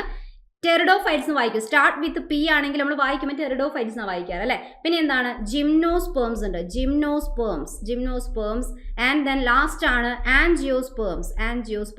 അപ്പോൾ ഇങ്ങനെ നമ്മൾ സസ്യലോകത്തിലുള്ള മുഴുവൻ സസ്യങ്ങളെയും ഇങ്ങനെ എന്ത് ചെയ്യാറുണ്ട്, ഇങ്ങനെ വർഗീകരിക്കാറുണ്ട് അല്ലെ. ആദ്യം ആൽഗെ, പിന്നെ ബ്രയോഫൈറ്റ്സ്. അപ്പൊ ഓരോ ഗ്രൂപ്പിലേക്ക് പോകുന്നതിനനുസരിച്ച് സസ്യം എന്താവുകയാണ്, അതിന്റെ ക്യാരക്ടേഴ്സ് കൂടി വരികയാണ് അല്ലെ. ആൽഗെ എന്ന് പറയുമ്പോൾ വെള്ളത്തിൽ കാണുന്ന വെറും അക്വാട്ടിക് ആയിട്ടുള്ള അല്ലെ ആണ് എന്ത്, ആൽഗെ. അധികം എന്താണ്, വെള്ളത്തിലാണ്. അത് ഫ്രഷ് വാട്ടറോ കടൽ വെള്ളം മറൈൻ ആയിട്ടുള്ള വെള്ളത്തിലൊക്കെ കാണാം. പക്ഷെ അതിൽ നിന്ന് കുറച്ചും കൂടെ വരുമ്പം വെള്ളവും കരയും കൂടെ ഷെയർ ചെയ്യുന്ന രീതിയിൽ ആദ്യത്തെ ആൾക്കാർ ഏതാ, ബ്രയോഫൈറ്റ്സ്. അതുകൊണ്ടാണ് ഇവരെ നമ്മൾ ആംഫീബിയൻ എന്ന് വിളിച്ചത് അല്ലെ. ടെറിഡോഫൈറ്റ്സ് എന്ന് പറയുമ്പം അടുത്ത ഗ്രൂപ്പാണ്. ടെറിഡോഫൈറ്റ്സ് ആണ് നെക്സ്റ്റ് ഗ്രൂപ്പ്. ഇവർക്ക് കൊണ്ടൊരു പ്രത്യേകത. അപ്പം ഇതിനി എന്തായാലും നമ്മൾ ഓരോ യൂണിറ്റിലേക്ക് വരുമ്പോൾ ഡീറ്റെയിൽ ആയിട്ട് ഒന്നും കൂടെ അവിടെ പറയൂട്ടോ. എന്നാൽ ഇപ്പോൾ ഒന്ന് പരിചയപ്പെട്ട് പോകുന്നേ ഉള്ളൂ. ടെറിഡോഫൈറ്റ്സിനെ നമ്മൾ പറയാ ഫസ്റ്റ് വാസ്കുലാർ പ്ലാന്റ്സ് എന്നാണ് പറയാ. ഫസ്റ്റ് വാസ്കുലാർ പ്ലാന്റ്സ് എന്നാണ് നമ്മൾ ടെറിഡോഫൈറ്റ്സിനെ അറിയപ്പെടുക അല്ലെ. യെസ്, ഇവിടെ ആരോ കമന്റ് ചെയ്തിട്ടുണ്ട്, വാസ്കുലാർ ടിഷ്യൂ, വെരി ഗുഡ് അല്ലെ, ഞാൻ കണ്ടു. യെസ്, രേഷ്മ, ആതിര അല്ലെ, അതെ കറക്റ്റ് ആണ്. അതിന്റെ ആൻസർ ആണ് ഫസ്റ്റ് വാസ്കുലാർ പ്ലാന്റ്സ് എന്നാണ് ടെറിഡോഫൈറ്റ്സിനെ പറയാം. അതെന്തുകൊണ്ടാ എന്ന് ചോദിച്ചു കഴിഞ്ഞാൽ, വാസ്കുലാർ ടിഷ്യൂസിനെ കാണാൻ പറ്റുന്നത് എവിടെയാണ്, ഈ ടെറിഡോഫൈറ്റ്സ് ഗ്രൂപ്പ് തൊട്ട്, ഈ ഒരു ഗ്രൂപ്പ് തൊട്ടാണ് നമുക്ക് എന്തിനെ കാണാൻ പറ്റുക, വാസ്കുലാർ ടിഷ്യൂസിനെ കാണാൻ പറ്റുക. അപ്പൊ എന്താ ഈ വാസ്കുലാർ ടിഷ്യൂസ് എന്നൊക്കെ ചിലപ്പം പഠിച്ചതാണെങ്കിലും മറന്നുപോയിട്ടുണ്ടെങ്കിൽ അറിയാം. Xylem okay, phloem, xylem phloem, ഈ രണ്ട് നമ്മൾ പഠിച്ചതല്ലേ. കോംപ്ലക്സ് ടിഷ്യൂസ് ആണ് അല്ലെ, സംവഹന കലകളാണ്, സങ്കീർണ കലകളാണെന്നൊക്കെ പഠിച്ച നമ്മളെ സസ്യകലയായ സൈലത്തിനെയും ഫ്ലോയത്തിനെയും കണ്ടു തുടങ്ങുന്നത് ഈ ഒരു ഗ്രൂപ്പ് തൊട്ട് അങ്ങോട്ടാണ്. എന്ന് പറഞ്ഞാൽ ആൽഗയ്ക്ക് സൈലവും ഫ്ലോയും ഇല്ല, ബ്രയോഫൈറ്റ്സിന് സൈലവും ഫ്ലോയും ഇല്ല. ടെറിഡോഫൈറ്റ്സ് മുതൽ അങ്ങോട്ടാണ് സൈലവും ഫ്ലോയും ഒക്കെ ഡെവലപ്പ് ചെയ്ത് തുടങ്ങുന്ന സസ്യങ്ങളെ കാണാൻ പറ്റുന്നത്. അപ്പൊ അതുകൊണ്ട് ഫസ്റ്റ് വാസ്കുലാർ പ്ലാന്റ്സ് എന്നറിയപ്പെടുന്ന ആരെയാണ്, ടെറിഡോഫൈറ്റ്സ്. കാരണം വാസ്കുലാർ ടിഷ്യൂസ് ആയ സൈലത്തിനെയും ഫ്ലോയത്തിനെയും കാണാൻ പറ്റുന്നത് ടെറിഡോഫൈറ്റ്സ് തൊട്ട് അങ്ങോട്ടാണ് അല്ലെ. റെഡി അല്ലേ, ഇൻട്രസ്റ്റിംഗ് ആണ് അല്ലെ ആ പോയിന്റ്. അപ്പൊ എന്തായാലും സൈലം പ്ലാറ്റ്ഫോമിൽ ഇരിക്കുമ്പോൾ നമ്മൾ സൈലത്തിനെ പറ്റിയുള്ള ഒരു പോയിന്റ് കേൾക്കുമ്പോൾ ഒന്നും കൂടെ ഒരു സന്തോഷമായില്ല അല്ലെ. അപ്പൊ അതിപ്പോ ഇവിടെ പറയാൻ പറ്റിയാലും അത് നിങ്ങൾക്ക് കേൾക്കാൻ പറ്റിയാലും സന്തോഷമായി കാണുന്നു വിചാരിക്കുന്നു. അപ്പൊ നമ്മൾ സൈലത്തിന് സൈലം എന്ന് പേര് വരാൻ കാരണമായ ഈ സൈലം തന്നെയാണ് അല്ലെ. ജലത്തിനെ, വെള്ളം വേര് വലിച്ചെടുക്കുന്ന വെള്ളത്തിനെ മുകളിലേക്ക് എത്തിക്കുക, കാണ്ഡത്തിൽ കൂടെ ഇലകളിലേക്ക് എത്തിക്കുന്ന സംവഹന കലയായിട്ടുള്ള സൈലവും ഫ്ലോയും വരുന്നത് എവിടെ തൊട്ടാണ്, ടെറിഡോഫൈറ്റ്സ്. അപ്പം അടുത്ത ഗ്രൂപ്പായ ജിംനോസ്പേമിൽ ഉണ്ടോ എന്ന് ചോദിച്ചാൽ യെസ്, ജിംനോസ്പേമിൽ നിർബന്ധമായിട്ടുണ്ടാവും അല്ലെ. ആൻജിയോസ്പേമിൽ ഉണ്ടോ, യെസ് ഉണ്ട്, ആൻജിയോസ്പേമിൽ നമുക്ക് കാണാൻ പറ്റും. ക്ലിയർ. അപ്പൊ അങ്ങനെ പ്ലാൻ കിങ്ഡം എന്ന് പറയുന്ന സസ്യലോകം എന്ന് പറയുമ്പോൾ ഭയങ്കര ഇൻട്രസ്റ്റിംഗ് ആണ്. ഓരോരുത്തരെയും പറ്റി മനസ്സിലാക്കുന്ന കാര്യങ്ങളാണ് എന്ത് ഇവിടെ കൊടുത്തത്. അടുത്ത ഗ്രൂപ്പിന്റെ പേരെന്താ, ജിംനോസ്പേം എന്നല്ലേ കൊടുത്തേ. ജിംനോസ്പേം എന്നൊക്കെ പേര് കേൾക്കും നമ്മൾ ഭയങ്കര സംഭവമായിട്ട് വിചാരിക്കും. എക്സാമ്പിൾ നോക്കിയതാ, സൈക്കസ് പൈനസ് നീറ്റം എന്നൊക്കെയാണ് കൊടുത്തത്. സൈക്കസ് നമുക്കറിയാം, അധിക വീട് അല്ല ഒരുവിധം ആൾക്കാരൊക്കെ വീട്ടിലൊക്കെ അല്ലെങ്കിൽ ചിലരെ വീട്ടിലൊക്കെ നമ്മൾ കണ്ടിട്ടുണ്ടാകും ഈന്തെന്ന് പറയുന്നത് അല്ലേ. അപ്പം ഈന്തിനെ കൊണ്ട് ഇങ്ങനെ പൊടിയൊക്കെ ഉണ്ടാക്കി ഉരുട്ടി അപ്പോ എന്തൊക്കെയോ പായസം ഒക്കെ ഉണ്ടാക്കിയൊക്കെ കഴിക്കാറില്ലേ, ഈന്ത്. അപ്പൊ ഈന്തിന്റെ പേരാണെന്ത്, സൈക്കസ് എന്ന് പറഞ്ഞ അല്ലെ. സൈക്കസ് ഊട്ടിയിലൊക്കെ പോയാൽ കാണുന്നത് നമ്മളെ പൈൻ, ഒരു കാറ്റാടീനെ പോലത്തെ ലീഫുള്ള, കാറ്റാടിയല്ല അതേപോലത്തെ ലീഫുള്ള അല്ലെ കോൺ ഷേപ്പിൽ ഇങ്ങനെ വളരുന്ന പൈൻ മരങ്ങളില്ലേ, അതാണെന്ത് പൈനസ് എന്നൊക്കെ പറഞ്ഞ. അപ്പൊ അങ്ങനെയുള്ള ചെടിയൊക്കെ വരുന്ന ഗ്രൂപ്പാണെന്ത് ജിംനോസ്പേം. ജിംനോസ്പേമിനുണ്ടല്ലോ ക്യാരക്ടേഴ്സ്, അറിയാവുന്നവരുണ്ടെങ്കിൽ കമന്റ് ചെയ്യാം കേട്ടോ. ജിംനോസ്പേമിന്റെയും ക്യാരക്ടർ വെച്ചിട്ട് നമ്മൾ പറയും. ജിംനോസ്പേം ഗ്രൂപ്പ് എന്ന് കേൾക്കുമ്പോൾ ആ ഒരു ഗ്രൂപ്പിന്റെ പേര് കേൾക്കുമ്പോൾ നമ്മുടെ മൈൻഡിലേക്ക് ഓടി വരേണ്ട പോയിന്റ് ആണ് എന്ത്, ജിംനോസ്പേം എന്ന് കേൾക്കുമ്പോൾ നെയ്ക്കഡ് സീഡഡ് പ്ലാന്റ്സ് എന്ന് പറയും അല്ലെ. നെയ്ക്കഡ് സീഡഡ് പ്ലാന്റ്സ് എന്നറിയപ്പെടുന്നവരാണ് ഏത്, ജിംനോസ്പേം എന്ന് പറഞ്ഞാൽ. സാധാരണ നമുക്കറിയാം ഒരു വിത്ത് ഉണ്ടാവുന്നത് ഒരു ഫ്രൂട്ടിന്റെ ഉള്ളിലാണ്, ഒരു പഴത്തിന്റെ ഉള്ളിലാണ് അതിന്റെ വിത്ത് ഉണ്ടാവുക, സീഡ് ഉണ്ടാവുക അല്ലെ. പക്ഷെ ഇവർക്ക് സീഡ് ഉണ്ട്, പക്ഷെ പുറത്ത് എന്തുണ്ടാവില്ല, ഫ്രൂട്ട് ഉണ്ടാവില്ല. അപ്പൊ സീഡ് എപ്പോഴും പുറത്തേക്ക് എക്സ്പോസ്ഡ് ആയിരിക്കും, നെയ്ക്കഡ് ആയിട്ട് കാണാൻ പറ്റും അല്ലെ. നെയ്ക്കഡ് സീഡഡ് പ്ലാന്റ്സ് ആയിട്ട് അറിയപ്പെടുന്നവരാണ് ഏത്, നമ്മളെ ജിംനോസ്പേം എന്ന് പറയുന്ന ഈ ഗ്രൂപ്പ്. അങ്ങനെ കുറെ ഗ്രൂപ്പിനെ പഠിച്ച് അവസാനം ആൻജിയോസ്പേം എന്ന് പറയുന്ന ഒരു ഗ്രൂപ്പിനെ ഇവിടെ കാണാം. ഏറ്റവും ഹൈ ലെവലിൽ നിൽക്കുന്ന ഗ്രൂപ്പാണ് ഏത്, ആൻജിയോസ്പേം എന്ന് പറഞ്ഞാൽ ഏതാ, ഫ്ലവറിംഗ് പ്ലാന്റ്സ് ആണ് അല്ലെ. ഫ്ലവറിംഗ് പ്ലാന്റ്സ്, എല്ലാ ഫ്ലവർ ഉണ്ടാവുന്ന, ഇന്ന് നമ്മൾ കാണുന്ന പൂക്കൾ ഉണ്ടാക്കാൻ കഴിവുള്ള എല്ലാ വിഭാഗങ്ങളും, എല്ലാ ചെടികളും വരുന്ന വിഭാഗമാണ് ഇത് ആൻജിയോസ്പേം എന്ന് പറഞ്ഞാൽ. അതിൽ ചെറിയ വലിയ മരങ്ങളാവാം, കുറ്റിച്ചെടികളാവാം, ചെറിയ ഹെർബാവാം, ഇങ്ങനെ പടർന്നു പോകുന്ന വള്ളിച്ചെടികളായിരിക്കാം.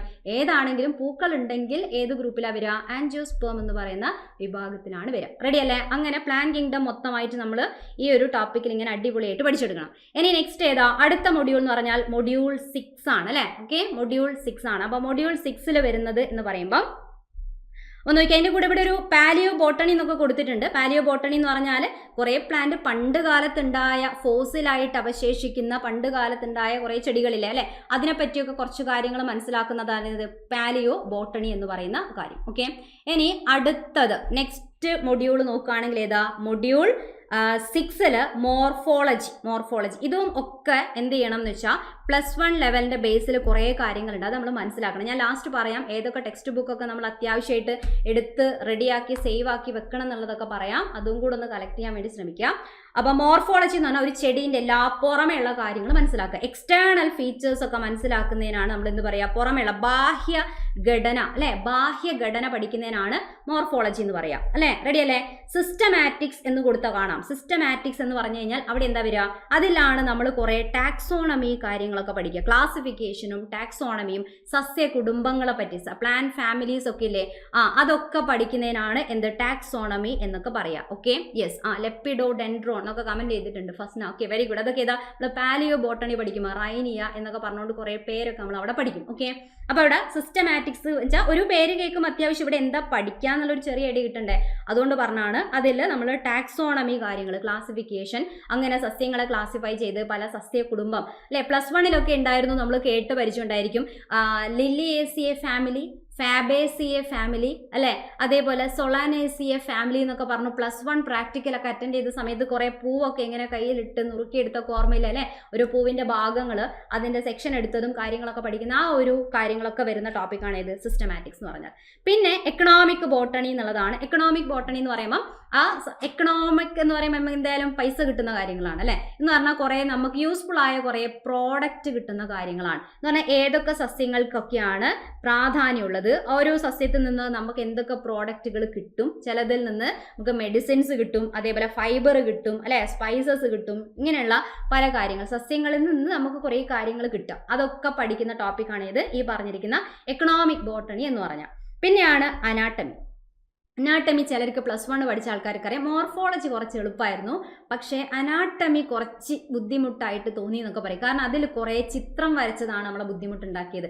റെക്കോർഡിലേക്കൊക്കെ ഡൈക്കോട്ട് സ്റ്റെമ്മൊക്കെ വരച്ച് ഒരു ദിവസം മൊത്തം ഇരുന്നിട്ട് സെല്ലിട്ടത് ഓർമ്മയില്ല, ഇങ്ങനെ സെല്ലിട്ട് അല്ലേ, കുറേ പാരൻ ഗെയിം വരച്ച്, കുറേ കോളൻ ഗെയിം വരച്ച്, കുറേ സ്ക്ലീറൻ ഗെയിം വരച്ച് പണിയായിട്ടില്ലേ. അപ്പോൾ അനാട്ടമി എന്ന് പറഞ്ഞു കഴിഞ്ഞാൽ എന്താണ്, ഇന്റേണൽ സ്റ്റഡി അല്ലേ, ആന്തരഘടന പഠിക്കുന്നതിനാണ് നമ്മൾ, ഇന്റേണൽ സ്റ്റഡി പഠിക്കുന്നതിനാണ് അനാട്ടമി എന്ന് പറയാം. അപ്പം അതിലെന്തായാലും നമ്മൾ അന്ന് സ്കിപ്പ് ചെയ്ത സാധനമൊക്കെ എന്ത് ചെയ്യേണ്ടി വരും, ഇന്ന് എന്തായാലും ഇവിടെ നിർബന്ധമായിട്ട് അതിൽ കൂടെയൊക്കെ നമുക്ക് പോകേണ്ടി വരും. അതിൽ ഏതൊക്കെ വരും, സെക്ഷൻ എടുത്ത് ഓർമ്മയില്ലേ, ബോട്ടണി ലാബിൽ പോവുക, എന്നൊരു ബ്ലേഡുമായിട്ട് പോവുക, സെക്ഷൻ എടുക്കുക അല്ലെ, മുറിച്ചുകൊണ്ടേ ഇരിക്കുക. കുറേ എന്തൊക്കെയാണ്, സ്റ്റെമ്മ് കുറേ മുറിച്ചു, അതേപോലെ റൂട്ട് കുറേ മുറിച്ചു, ഓർമ്മയില്ലേ, കുറേ കാലം മുറിച്ചതല്ലേ. യെസ്, അപ്പോൾ അതാണ് അതിൽ നമ്മൾ anatomy of monocot and dicot leaf, അപ്പോൾ ലീഫിൻ്റെയും അനാട്ടമി പഠിക്കണം. അതേപോലെ നമ്മൾ സ്റ്റെമ്മിൻ്റെത്, അതേപോലെ റൂട്ടിൻ്റെ അനാട്ടമി, സെക്കൻഡറി ഗ്രോത്ത് കാണിക്കും എന്നറിയാം അല്ലേ. മാവും പ്ലാവും ഒക്കെ ഇങ്ങനെ ഓരോ വർഷമൊക്കെ കഴിയുന്നതിനനുസരിച്ച് തടിച്ച് ഇങ്ങനെ വരുന്നതാണ്, അതാണ് സെക്കൻഡറി ഗ്രോത്ത്. അപ്പോൾ അത് നടക്കുമ്പോൾ അതിൻ്റെ ഉള്ളിൽ എന്തൊക്കെ മാറ്റങ്ങളാണ്. അപ്പോൾ മോണോകോട്ടിന് ഈ സെക്കൻഡറി ഗ്രോത്ത് ഇല്ല എന്ന് പറയാം, ഡൈക്കോട്ടിലാണ് സെക്കൻഡറി ഗ്രോത്ത് ഉള്ളത് എന്ന് അറിയാം അല്ലേ. അപ്പോൾ അതൊക്കെ പഠിക്കുന്ന ആ ഒരു ഇൻട്രസ്റ്റിംഗ് ആയിട്ടുള്ള, നമ്മൾ ഇനി എന്ത് ടോപ്പിക് നമുക്ക് ഇൻട്രസ്റ്റിംഗ് ഒന്നും ആയിരിക്കില്ലെങ്കിലും ഇൻട്രസ്റ്റിംഗ് ആക്കി എടുക്കുക എന്നുള്ളതാണ്, നമുക്ക് വേറെ ഓപ്ഷൻ ഇല്ല. പക്ഷേ ഇഷ്ടത്തോടെ പഠിച്ചു കഴിഞ്ഞാലേ സാധനം കയ്യിൽ ഒതുങ്ങുള്ളൂ അല്ലേ. അപ്പോൾ അതാണ് ഈ ഒരു ടോപ്പിക്. നെക്സ്റ്റ് എംബ്രിയോളജി എന്ന് പറയുമ്പോൾ ഇതിൻ്റെ റിലേറ്റഡ് ആയിട്ടുള്ള വീഡിയോ നമ്മൾ സൈലം ടീച്ചിങ് എക്സാംസ് എന്ന് പറയുന്ന ചാനലിൽ തന്നെ അല്ലെ എന്ത് ചെയ്തിട്ടുണ്ട്, യൂട്യൂബ് ചാനലിൽ തന്നെ വീഡിയോസ് ഇട്ടത് കാണാം. ചിലപ്പോൾ ആപ്പിലാണെങ്കിൽ നിങ്ങൾക്ക് ഇതിൻ്റെ ഒരു ഡെമോ ക്ലാസ്സസിലൊക്കെ അത്യാവശ്യം ഈ ഒരു ടോപ്പിക്കിൻ്റെ കുഞ്ഞു കാര്യങ്ങൾ കണ്ട ആൾക്കാർക്ക് ടോപ്പിക് ഏതാണെന്ന് പിടികിട്ടിട്ടുണ്ടാവും. കാണാത്തവർ അതൊന്ന് ജസ്റ്റ് നോക്കിയാൽ മതി. മൈക്രോസ്പോറോജനസിസ്, മെഗാസ്പോറോജനസിസ് അല്ലേ, ഇങ്ങനെയുള്ളൊരു വാക്ക് മൈക്രോസ്പോറോജനസിസ്, മെഗാസ്പോറോജനസിസ് എന്നൊക്കെ എവിടെയാണ് പഠിച്ചത്? +2 +1 ആണോ? +2 പഠിച്ചാണ് അല്ലേ, +2 പഠിച്ചാണ്. Sexual reproduction in flowering plants അല്ലേ, ഫ്ലവറിംഗ് പ്ലാന്റ്സ് പൂക്കൾ ഉണ്ടാവുന്ന സസ്യങ്ങളുള്ള ഏതാണ്? സെക്ഷുവൽ റീപ്രൊഡക്ഷൻ എന്ന് പറഞ്ഞാൽ ഒരു ചെടീൻ്റെ ലൈംഗിക ഭാഗം അല്ലേ, സെക്ഷുവൽ റീപ്രൊഡക്ഷനുള്ള ഭാഗം ഏതാണ് എന്ന് ചോദിച്ചു കഴിഞ്ഞാൽ അതിൻ്റെ ആൻസർ തന്നെ എന്താണ്? പൂവാണ്. അപ്പോൾ ആ പൂവിൻ്റെ ഉള്ളിൽ എന്തൊക്കെ ഉണ്ട് എന്നൊക്കെ നമ്മളിങ്ങനെ പഠിച്ചെടുക്കും. ചിലപ്പോൾ നമ്മൾ പഠിക്കുമ്പോൾ വിചാരിക്കും ഇതൊക്കെ പഠിച്ചിട്ട് എന്താണ് കിട്ടാൻ, പക്ഷെ നമ്മൾ എന്താ ചെയ്യുക, മനസ്സിലാക്കുക നമ്മുടെ ടോപ്പിക് അതാണ്, സബ്ജക്റ്റ് അതാണ്. അപ്പോൾ അങ്ങനെ ഇടയ്ക്ക് അങ്ങനെ വിചാരിക്കാനേ പാടില്ല, പോസിറ്റീവായിട്ട് മാത്രം ചിന്തിക്കുക. എന്നിട്ട് എന്ത് ചെയ്യുക, ഈ കാര്യങ്ങളൊക്കെ പഠിക്കുക അല്ലേ. നമുക്ക് എന്തായാലും ജോലി കിട്ടാൻ വേണ്ടി എന്ന് മാത്രമല്ല, അത് ഇഷ്ടത്തോടെ പഠിച്ചാൽ മാത്രമേ നമുക്ക് അത് എന്തേ ഉള്ളൂ, സെറ്റാക്കി എടുക്കാൻ പറ്റും. Okay, yes. ഇനി ഇപ്പം ഞാൻ ഏത് മൊഡ്യൂൾ എടുക്കുന്നതെന്ന് ചോദിച്ചു കഴിഞ്ഞാൽ നമ്മൾ ബോട്ടണി ആയിട്ട് ബന്ധപ്പെട്ടിട്ടുള്ള മൊഡ്യൂൾസൊക്കെ, ഒരുവിധ മൊഡ്യൂളുകളൊക്കെ ഞാൻ തന്നെ എടുക്കും. അപ്പോൾ അതിൽ തുടങ്ങുന്നത് ഇനിയിപ്പോൾ നമ്മൾ ഇന്ന് എന്തായാലും ക്ലാസ് ആയിട്ട് തുടങ്ങാൻ സമയമില്ലാത്തത് കാരണം എന്തെന്ന് വെച്ചാൽ അടുത്ത ക്ലാസ്സിൽ തുടങ്ങുമ്പം ഈ ഒരു കാര്യം തന്നെയാണ് തുടങ്ങുക. ഓക്കെ, അപ്പോൾ ഇതിൽ നോക്കി ഇവിടെ ഏതാണുള്ളത്? മൊഡ്യൂൾ 6 വരുന്ന ഈ ഒരു കാര്യം തന്നെ അങ്ങോട്ട് തുടങ്ങിക്കാന്ന് വിചാരിച്ചു അല്ലേ. അപ്പോൾ എന്തായാലും എന്നൊരു നല്ലൊരു പൂവിനെ വെച്ചുകൊണ്ട് തന്നെ നമ്മളെ ക്ലാസ് അങ്ങോട്ട് തുടങ്ങാം. എംബ്രിയോളജി ടോപ്പിക് ആയിരിക്കും ക്ലാസ് തുടങ്ങി. ഇന്നിപ്പോൾ സമയം ഉണ്ടെങ്കിൽ ഒരു കുഞ്ഞു ഭാഗം നമുക്ക് പറഞ്ഞു തുടങ്ങാൻ പറ്റും. എന്നിട്ട് അടുത്ത ക്ലാസ്സിൽ എന്ത് ചെയ്യും, ഡീറ്റെയിൽ ആയിട്ട് പഠിച്ചു തുടങ്ങുമ്പം ഈ ഒരു ടോപ്പിക്കാണ് തുടങ്ങുക, എംബ്രിയോളജി ആണ് തുടങ്ങുക. Okay, yes. അപ്പോൾ മൈക്രോസ്പോറോജനസിസ്, മെഗാസ്പോറോജനസിസ്. പക്ഷേ ഇതൊക്കെ ഇംഗ്ലീഷിൽ കേൾക്കാൻ കുറച്ചും കൂടെ രസമുണ്ട് അല്ലേ. മലയാളത്തിൽ കേൾക്കുമ്പോൾ ഇതിനേക്കാൾ ഇൻട്രസ്റ്റിംഗ്. അത് കേട്ടിട്ടുണ്ടാവുമല്ലോ അല്ലേ. ഞാൻ കാണിച്ചു തരാം, സ്ലൈഡ് ഉണ്ട്, കാണിച്ചു തരാം. അപ്പോൾ നോക്കിയോ, അതിൻ്റെ എന്താണ് കുറേ നിങ്ങൾക്ക് രേണുക്കളെന്നും കുറേ കാര്യങ്ങളൊക്കെ നിങ്ങൾ പഠിച്ചെടുക്കാനുണ്ട്. അപ്പോൾ എന്തായാലും അതിൻ്റെ സ്ലൈഡൊക്കെ കാണാം.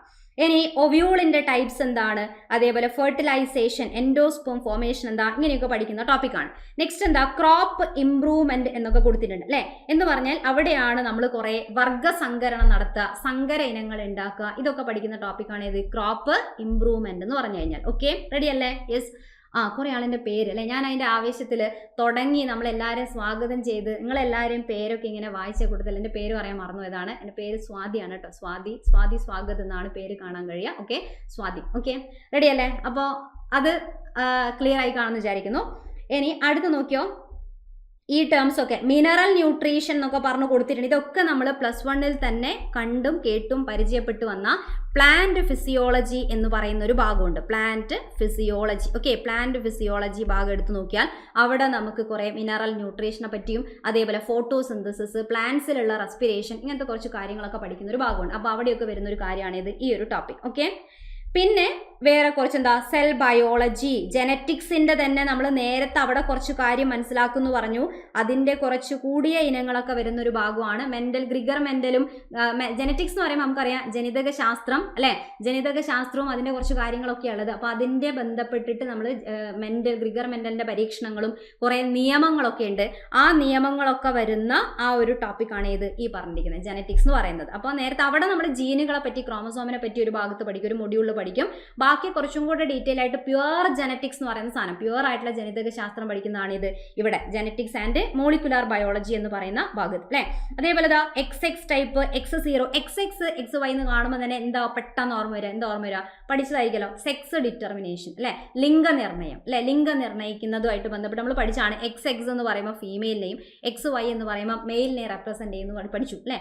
അതേപോലെ അത് മാത്രമല്ല അവിടെ വേറെയും കുറച്ചും കൂടെ സെക്സ് ഡിറ്റർമിനേഷനും കാര്യങ്ങളൊക്കെ പഠിക്കാനുണ്ട്. അത് വരുന്ന ടോപ്പിക്കാണ് ടോപ്പിക്കാണിത്. Okay, ready, clear? അങ്ങനെ സിലബസ് എല്ലാം കൂടെ പറഞ്ഞിട്ട് ഇപ്പം തന്നെ ഇത് പോക്കാനല്ല, ഒരു ഐഡിയ എന്തായാലും നിർബന്ധമായിട്ട് എല്ലാവരും കയ്യിൽ സിലബസിൻ്റെ ഒരു കോപ്പി ഉണ്ടായിരിക്കണം. എന്നിട്ട് അതൊക്കെ വെച്ചിട്ട് വേണം നമ്മൾ എന്തൊക്കെ കാര്യം പഠിക്കാനുണ്ട്, ഏതൊക്കെ എടുത്തു എന്നൊക്കെ ഉള്ളത് ടിക്ക് ചെയ്ത് വെക്കണം. ഓക്കെ, എവല്യൂഷൻ എന്ന് കേൾക്കുമ്പോൾ ആരെ ഓർമ്മ വരണ്ടേ? ജനറ്റിക്സ് എന്ന് കേൾക്കുമ്പോൾ നമുക്ക് ഗ്രിഗർ മെൻഡലിന് ഓർമ്മ വരുന്ന പോലെ എവല്യൂഷൻ എന്ന് കേൾക്കുന്ന സമയത്ത് ഡാർവിൻ, ഓക്കെ, ചാൾസ് ഡാർവിനെയാണ് ഓർമ്മ വരിക. Okay, Charles Darwin. അപ്പോൾ അതുമായിട്ട് ബന്ധപ്പെട്ട കുറേ തിയറി ഓർമ്മ വേണം. പിന്നെ ലാമാർക്കിസം അല്ലേ, ലാമാർക്ക്, അങ്ങനെ കുറേ അല്ലേ, ഹ്യൂഗോ ഡീബ്രിസ്, അങ്ങനെ കുറേ ആൾക്കാരില്ലേ നമുക്ക് പരിചയമുള്ള ആൾക്കാർ അല്ലെ, എവിടെയൊക്കെയോ പരിചയപ്പെട്ട ആൾക്കാർ. അപ്പോൾ അതൊക്കെ വരുന്ന ടോപ്പിക്കാണിത്. റെഡി? ഇനി ലാസ്റ്റ് ഇതാ മൊഡ്യൂൾ 8 വരുന്നുണ്ട്. മൊഡ്യൂൾ 8 ഒക്കെ ആയിട്ട് ബന്ധപ്പെട്ട് നമ്മൾ കുറേ എൻവയോൺമെന്റൽ ബയോളജി, അതിൽ ecosystem, natural resource, social issues എന്നൊക്കെ പറഞ്ഞുകൊണ്ട് കുറേ നമ്മൾ ആ പൊല്യൂഷനെ പറ്റിയും നമ്മളെ ഇക്കോസിസ്റ്റത്തിനെ പറ്റിയും ഒക്കെ പഠിക്കുന്ന ഒരു മൊഡ്യൂളാണ് അത്. റെഡി? ഓക്കെ. പിന്നെ ഇതാ ടിഷ്യൂ കൾച്ചർ ആൻഡ് ബയോടെക്നോളജി. പിന്നെ ലാസ്റ്റ് ഒരെണ്ണമുണ്ട് ബയോ ഇൻഫർമാറ്റിക്സ്. അത് ചിലപ്പം എവിടെ അങ്ങനെയൊന്നും കേട്ടിട്ടുണ്ട്, നമ്മൾ എവിടെയൊക്കെയോ പഠിച്ചിട്ടുണ്ടെങ്കിൽ ഡിഗ്രി ലെവലിലാണ് ബയോ ഇൻഫർമാറ്റിക്സ് ഒക്കെ നമ്മൾ പഠിച്ചിട്ടുണ്ടാവുക. ഒരു +2 വരെയുള്ള ലെവലിൽ അങ്ങനെ പഠിക്കാൻ സാധ്യതയില്ല അല്ലേ. അപ്പം ബയോ ഇൻഫർമാറ്റിക്സ് ഒക്കെ ഡിഗ്രി ലെവലിൽ പഠിച്ചൊരു കാര്യമാണ്. അവിടെയും കുറച്ച് ടെക്നിക്കൽ ടേംസ് ഒക്കെ ഉണ്ട്. അപ്പം അതെന്ത് ചെയ്യുക, അതൊക്കെയാണ് ഈ ഒരു ടോപ്പിക്കിൽ നമ്മൾ വരുന്നത്. Okay, ready? ഓക്കെ, എന്താണ് HSA ഗ്രൂപ്പിൽ മെസ്സേജ് ചെയ്യാൻ എന്താണ് ഇഷ്യൂ എന്നുള്ളത്? അഞ്ജന, ഇത് കഴിഞ്ഞാൽ എനിക്കൊന്ന് പേഴ്സണലായിട്ട് മെസ്സേജ് അയച്ചാൽ മതി, അല്ലെങ്കിൽ ഒന്ന് മെൻറ്റേഴ്സിനെ കോൺടാക്ട് ചെയ്ത് കഴിഞ്ഞാൽ ഇഷ്യൂസ് എന്താണെന്നുള്ളത് സോൾവ് ചെയ്ത് കേട്ടോ. അപ്പോൾ എന്തായാലും സിലബസിനെ പറ്റി കുറച്ച് കാര്യങ്ങൾ പറഞ്ഞത്. അങ്ങനെ മൊത്തത്തിൽ നമുക്ക് ഇത്രയും മൊഡ്യൂളുകളൊക്കെ കംപ്ലീറ്റ് ചെയ്യാനുണ്ട് അല്ലേ. മൊഡ്യൂൾ എത്ര ഉണ്ട്? ഒരു 8ഓളം മൊഡ്യൂളുകളിൽ കൂടിയൊക്കെ നമുക്കിങ്ങനെ കടന്നു പോയി കഴിഞ്ഞാൽ കാര്യം പറഞ്ഞു വരുമ്പോൾ ഇത്രയേ ഉള്ളൂ. പക്ഷെ നമുക്കറിയാം എന്തായാലും പഠിച്ചു വരുന്ന സമയത്ത് കുറച്ചും കൂടിയൊക്കെ ഉണ്ട് അല്ലേ. അപ്പോൾ ഇനി വേറെ കുറച്ച് കാര്യങ്ങളും കൂടെ പറയാണ്. ഇപ്പോൾ ഈ ഇഷ്യൂസ് പറയുന്ന ആൾക്കാർക്ക് വേണ്ടി പറയുകയാണെ, ആപ്പ് നമ്മൾ കോഴ്സ് പർച്ചേസ് ചെയ്ത ആൾക്കാരാണെങ്കിൽ അപ്പം കോഴ്സ് ആപ്പ് ഓപ്പൺ ആക്കുന്നു, എന്നിട്ട് നിങ്ങളെ ബാച്ച് സെലക്ട് ചെയ്യുന്നു, അവിടെ നിങ്ങൾ ലെറ്റ് സ്റ്റഡി കൊടുക്കും അല്ലേ. എന്നിട്ട് ആ ബാച്ച് ഒന്ന് ഓപ്പൺ ആക്കുന്ന സമയത്ത് നോക്കി കഴിഞ്ഞാൽ അതിൽ ഏറ്റവും മുകളിൽ ഒരുപാട് ഓപ്ഷൻസ് ഉണ്ടാവും. അതിൽ ടെലഗ്രാം ചാനലിൻ്റെ ലിങ്ക് ഇടാം. ആ ലിങ്ക് ക്ലിക്ക് ചെയ്യുക, നിങ്ങൾക്ക് ഗ്രൂപ്പിൽ ആഡ് ആവാൻ പറ്റും. എന്നിട്ട് അതിൽ ബാക്കിയുള്ള കാര്യങ്ങളും ഡൗട്ടൊക്കെ എന്ത് ചെയ്യാം, ഒന്ന് ചോദിക്കാം. ഇനി അതല്ല എന്നുണ്ടെങ്കിൽ നിങ്ങൾക്ക് എന്ത് ചെയ്യാം, അതിൽ തന്നെ എനിക്ക് പേഴ്സണൽ മെസ്സേജ് അയക്കാം എന്നുള്ളത്, അതിൻ്റെ ഒരു സ്റ്റാർട്ടിങ് തന്നെ എൻ്റെ പേരും കൂടെ കാണാം, അങ്ങനെ മെസ്സേജ് അയക്കാം. അല്ല എന്നുണ്ടെങ്കിൽ വേറെ നമ്മൾ സൈലത്തിൻ്റെ തന്നെയായിട്ടുള്ള ലൈഫ് സയൻസുമായിട്ട് ബന്ധപ്പെട്ട് വരുന്ന ഒരു ടെലഗ്രാം ചാനലുണ്ട്. ആ ചാനലിൻ്റെ പേര് ഒന്ന് അറിയുന്നവരുണ്ടാവും, അല്ലാത്തവർക്കും കൂടെ വേണ്ടി പറയാണ്. സ്വാതി, എൻ്റെ പേര് സ്വാതിയാണ്, സ്വാതി സ്വാഗതമാണ്. അപ്പം സ്വാതി സ്പേസ് ഇടാതെ തന്നെ സ്വാഗത് ട്യൂട്ടോറിയൽസ് എന്ന് ടെലഗ്രാമിൽ ഒന്ന് ജസ്റ്റ് ടൈപ്പ് ചെയ്ത് സെർച്ച് ചെയ്ത് കഴിഞ്ഞാൽ ഒരു ചാനലിൻ്റെ പേരെന്തായാലും വരും. Okay, yes. അപ്പോൾ ആ ചാനൽ എന്ത് ചെയ്യുക, ജോയിൻ ചെയ്യുക, അതിൻ്റെ സബ്സ്ക്രൈബ് ചെയ്യുക. എന്നിട്ട് അതിനൊരു ചാറ്റ് ഗ്രൂപ്പ് ഉണ്ട്, അതിൽ പേഴ്സണൽ മെസ്സേജ് അയക്കാനുള്ള ഓപ്ഷനും കൂടി ഉണ്ട്.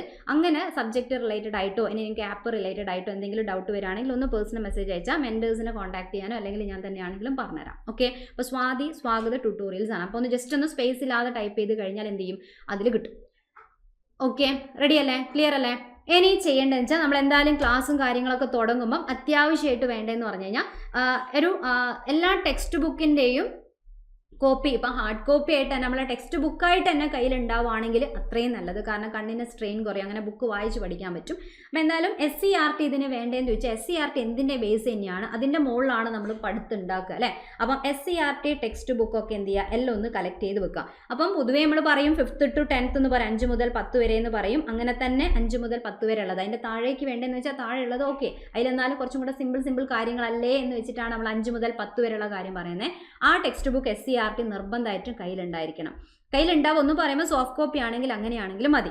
ഇനി വേണ്ടതെന്ന് പറഞ്ഞു കഴിഞ്ഞാൽ +1ൻ്റെയും അതേപോലെ +2ൻ്റെയും +1ൻ്റെയും NCERT ബയോളജി ടെക്സ്റ്റ് ബുക്ക് വേണം. അറിയാലോ, ബോട്ടണിയും സുവോളജിയും കൂടെ ഒരേ ടെക്സ്റ്റ് ബുക്കിലാണ് ഉണ്ടാവുക അറിയാലോ. അപ്പോൾ രണ്ടും കൂടെ ഒന്നിലാണ്. അപ്പോൾ NCERTൻ്റെ ടെക്സ്റ്റ് ബുക്ക് വാങ്ങും. ഓക്കെ, അപ്പോൾ ആ ടെക്സ്റ്റ് ബുക്കാണ് വേണ്ടത്. അപ്പോൾ അത് വാങ്ങുന്നില്ലെങ്കിൽ അതിന് പഴയ ടെക്സ്റ്റ് ഉണ്ടെങ്കിൽ അത് മതി. ഇനി അല്ലാന്നുണ്ടെങ്കിൽ അതിൻ്റെ മലയാളമാണ് നമുക്ക് വേണ്ടത് എന്നുള്ളതൊന്ന് കറക്റ്റായിട്ട് അവിടെ ആലോചിക്കുക. ഇംഗ്ലീഷ് കോപ്പി ഓക്കെ, ഇംഗ്ലീഷും മലയാളം കൂടെ കണക്ട് ചെയ്യാൻ പറ്റുന്ന ആൾക്കാർ അതിന് വേണ്ടിയിട്ട് ഇംഗ്ലീഷിലുള്ള ടെക്സ്റ്റാണ് ഇന്ന് നമ്മൾ സ്കൂളിൽ ഫോളോ ചെയ്യുന്നതും വാങ്ങിക്കാൻ കിട്ടുന്നതൊക്കെ എന്തായിരിക്കും, ഇംഗ്ലീഷ് ആയിരിക്കും അല്ലേ. അപ്പോൾ ടെക്സ്റ്റ് മലയാളത്തിലുള്ള അതിൻ്റെ കോപ്പി ഉണ്ട്. അത് ചിലപ്പോൾ ടെക്സ്റ്റ് കടയിൽ കിട്ടണമെന്നില്ല, എവിടെ ഉണ്ടാവുള്ളൂ, നമുക്ക് അതിൻ്റെ കോപ്പി മാത്രമാണ് അല്ലേ, നെറ്റിൽ നിന്നായിരിക്കും അതിൻ്റെ സോഫ്റ്റ് കോപ്പി മാത്രമാണ് കിട്ടുക. അപ്പോൾ അതെന്തായാലും നമ്മളെ കയ്യിൽ വേണം. Okay, yes. ഇനി ആ ടെക്സ്റ്റിൻ്റെ ഇനിയിപ്പോൾ ഒരു കണക്കിൽ നിങ്ങൾക്ക് ഈ ടെക്സ്റ്റിൻ്റെ മലയാളം കിട്ടുന്നില്ല എന്നുണ്ടെങ്കിൽ ഞാൻ എന്തായാലും എന്ത് ചെയ്യുമെന്ന് വെച്ച് കഴിഞ്ഞാൽ ഗ്രൂപ്പിലിടും. ഈ ഗ്രൂപ്പിൽ തന്നെ ടെലഗ്രാമിൻ്റെ നമ്മൾ ഒഫീഷ്യലായിട്ട് നിങ്ങൾക്ക് എല്ലാവർക്കും കൂടെയുള്ള സൈലത്തിൻ്റെ മെൻറ്റേഴ്സ് തന്നെ കൺട്രോൾ ചെയ്യുന്ന നമ്മളതായിട്ടുള്ള ഒരു ഗ്രൂപ്പുണ്ട്. ആ ഗ്രൂപ്പിലിടാം. പിന്നെ ഇതെന്ന് പറയുന്നത് പേഴ്സണൽ ആയിട്ടുള്ള ചാനലാണ്, എൻ്റെ പേഴ്സണൽ ചാനൽ. അപ്പോൾ അതിലാണെങ്കിൽ എന്ത് ചെയ്യും, ഷെയർ ചെയ്യും. അപ്പോൾ അത് കിട്ടാത്തവർ അതിന് എന്ത് ചെയ്താൽ മതി, എടുത്താൽ മതി. ഓക്കെ.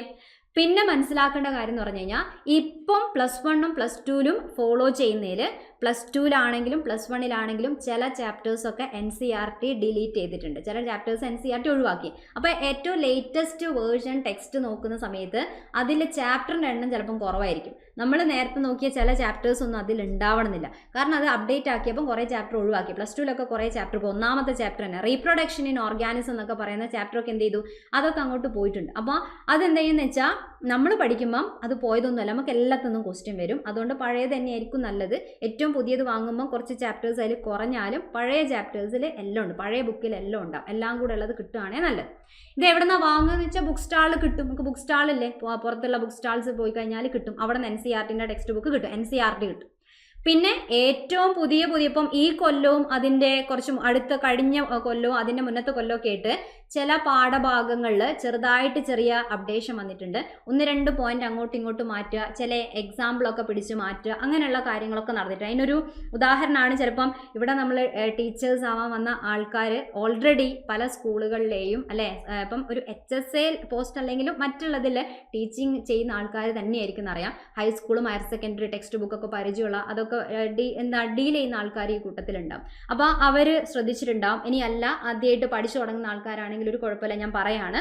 അതിൽ ഉള്ളതാണ്. ഇപ്പോൾ ഒരു എക്സാമ്പിൾ പറയുകയാണെങ്കിൽ നമ്മൾ ക്ലാമിഡോമോണാസ് അല്ലേ, ക്ലാമിഡോമോണാസ് എന്നും പറഞ്ഞുകൊണ്ട് നമ്മൾ ഒരു പേര് കേട്ടിട്ടുണ്ടായിരുന്നു. വലിയ പേരാണെങ്കിലും ഇതാരാ, ഇത് യൂണിസെല്ലുലാർ ആയിട്ടുള്ള ഒറ്റ സെല്ലുള്ള യൂണിസെല്ലുലാർ ആയിട്ടുള്ള ആൽഗയാണ് എന്നും പറഞ്ഞുകൊണ്ട് നമ്മൾ ആദ്യം പഠിക്കുന്നുണ്ടായിരുന്നു അല്ലേ.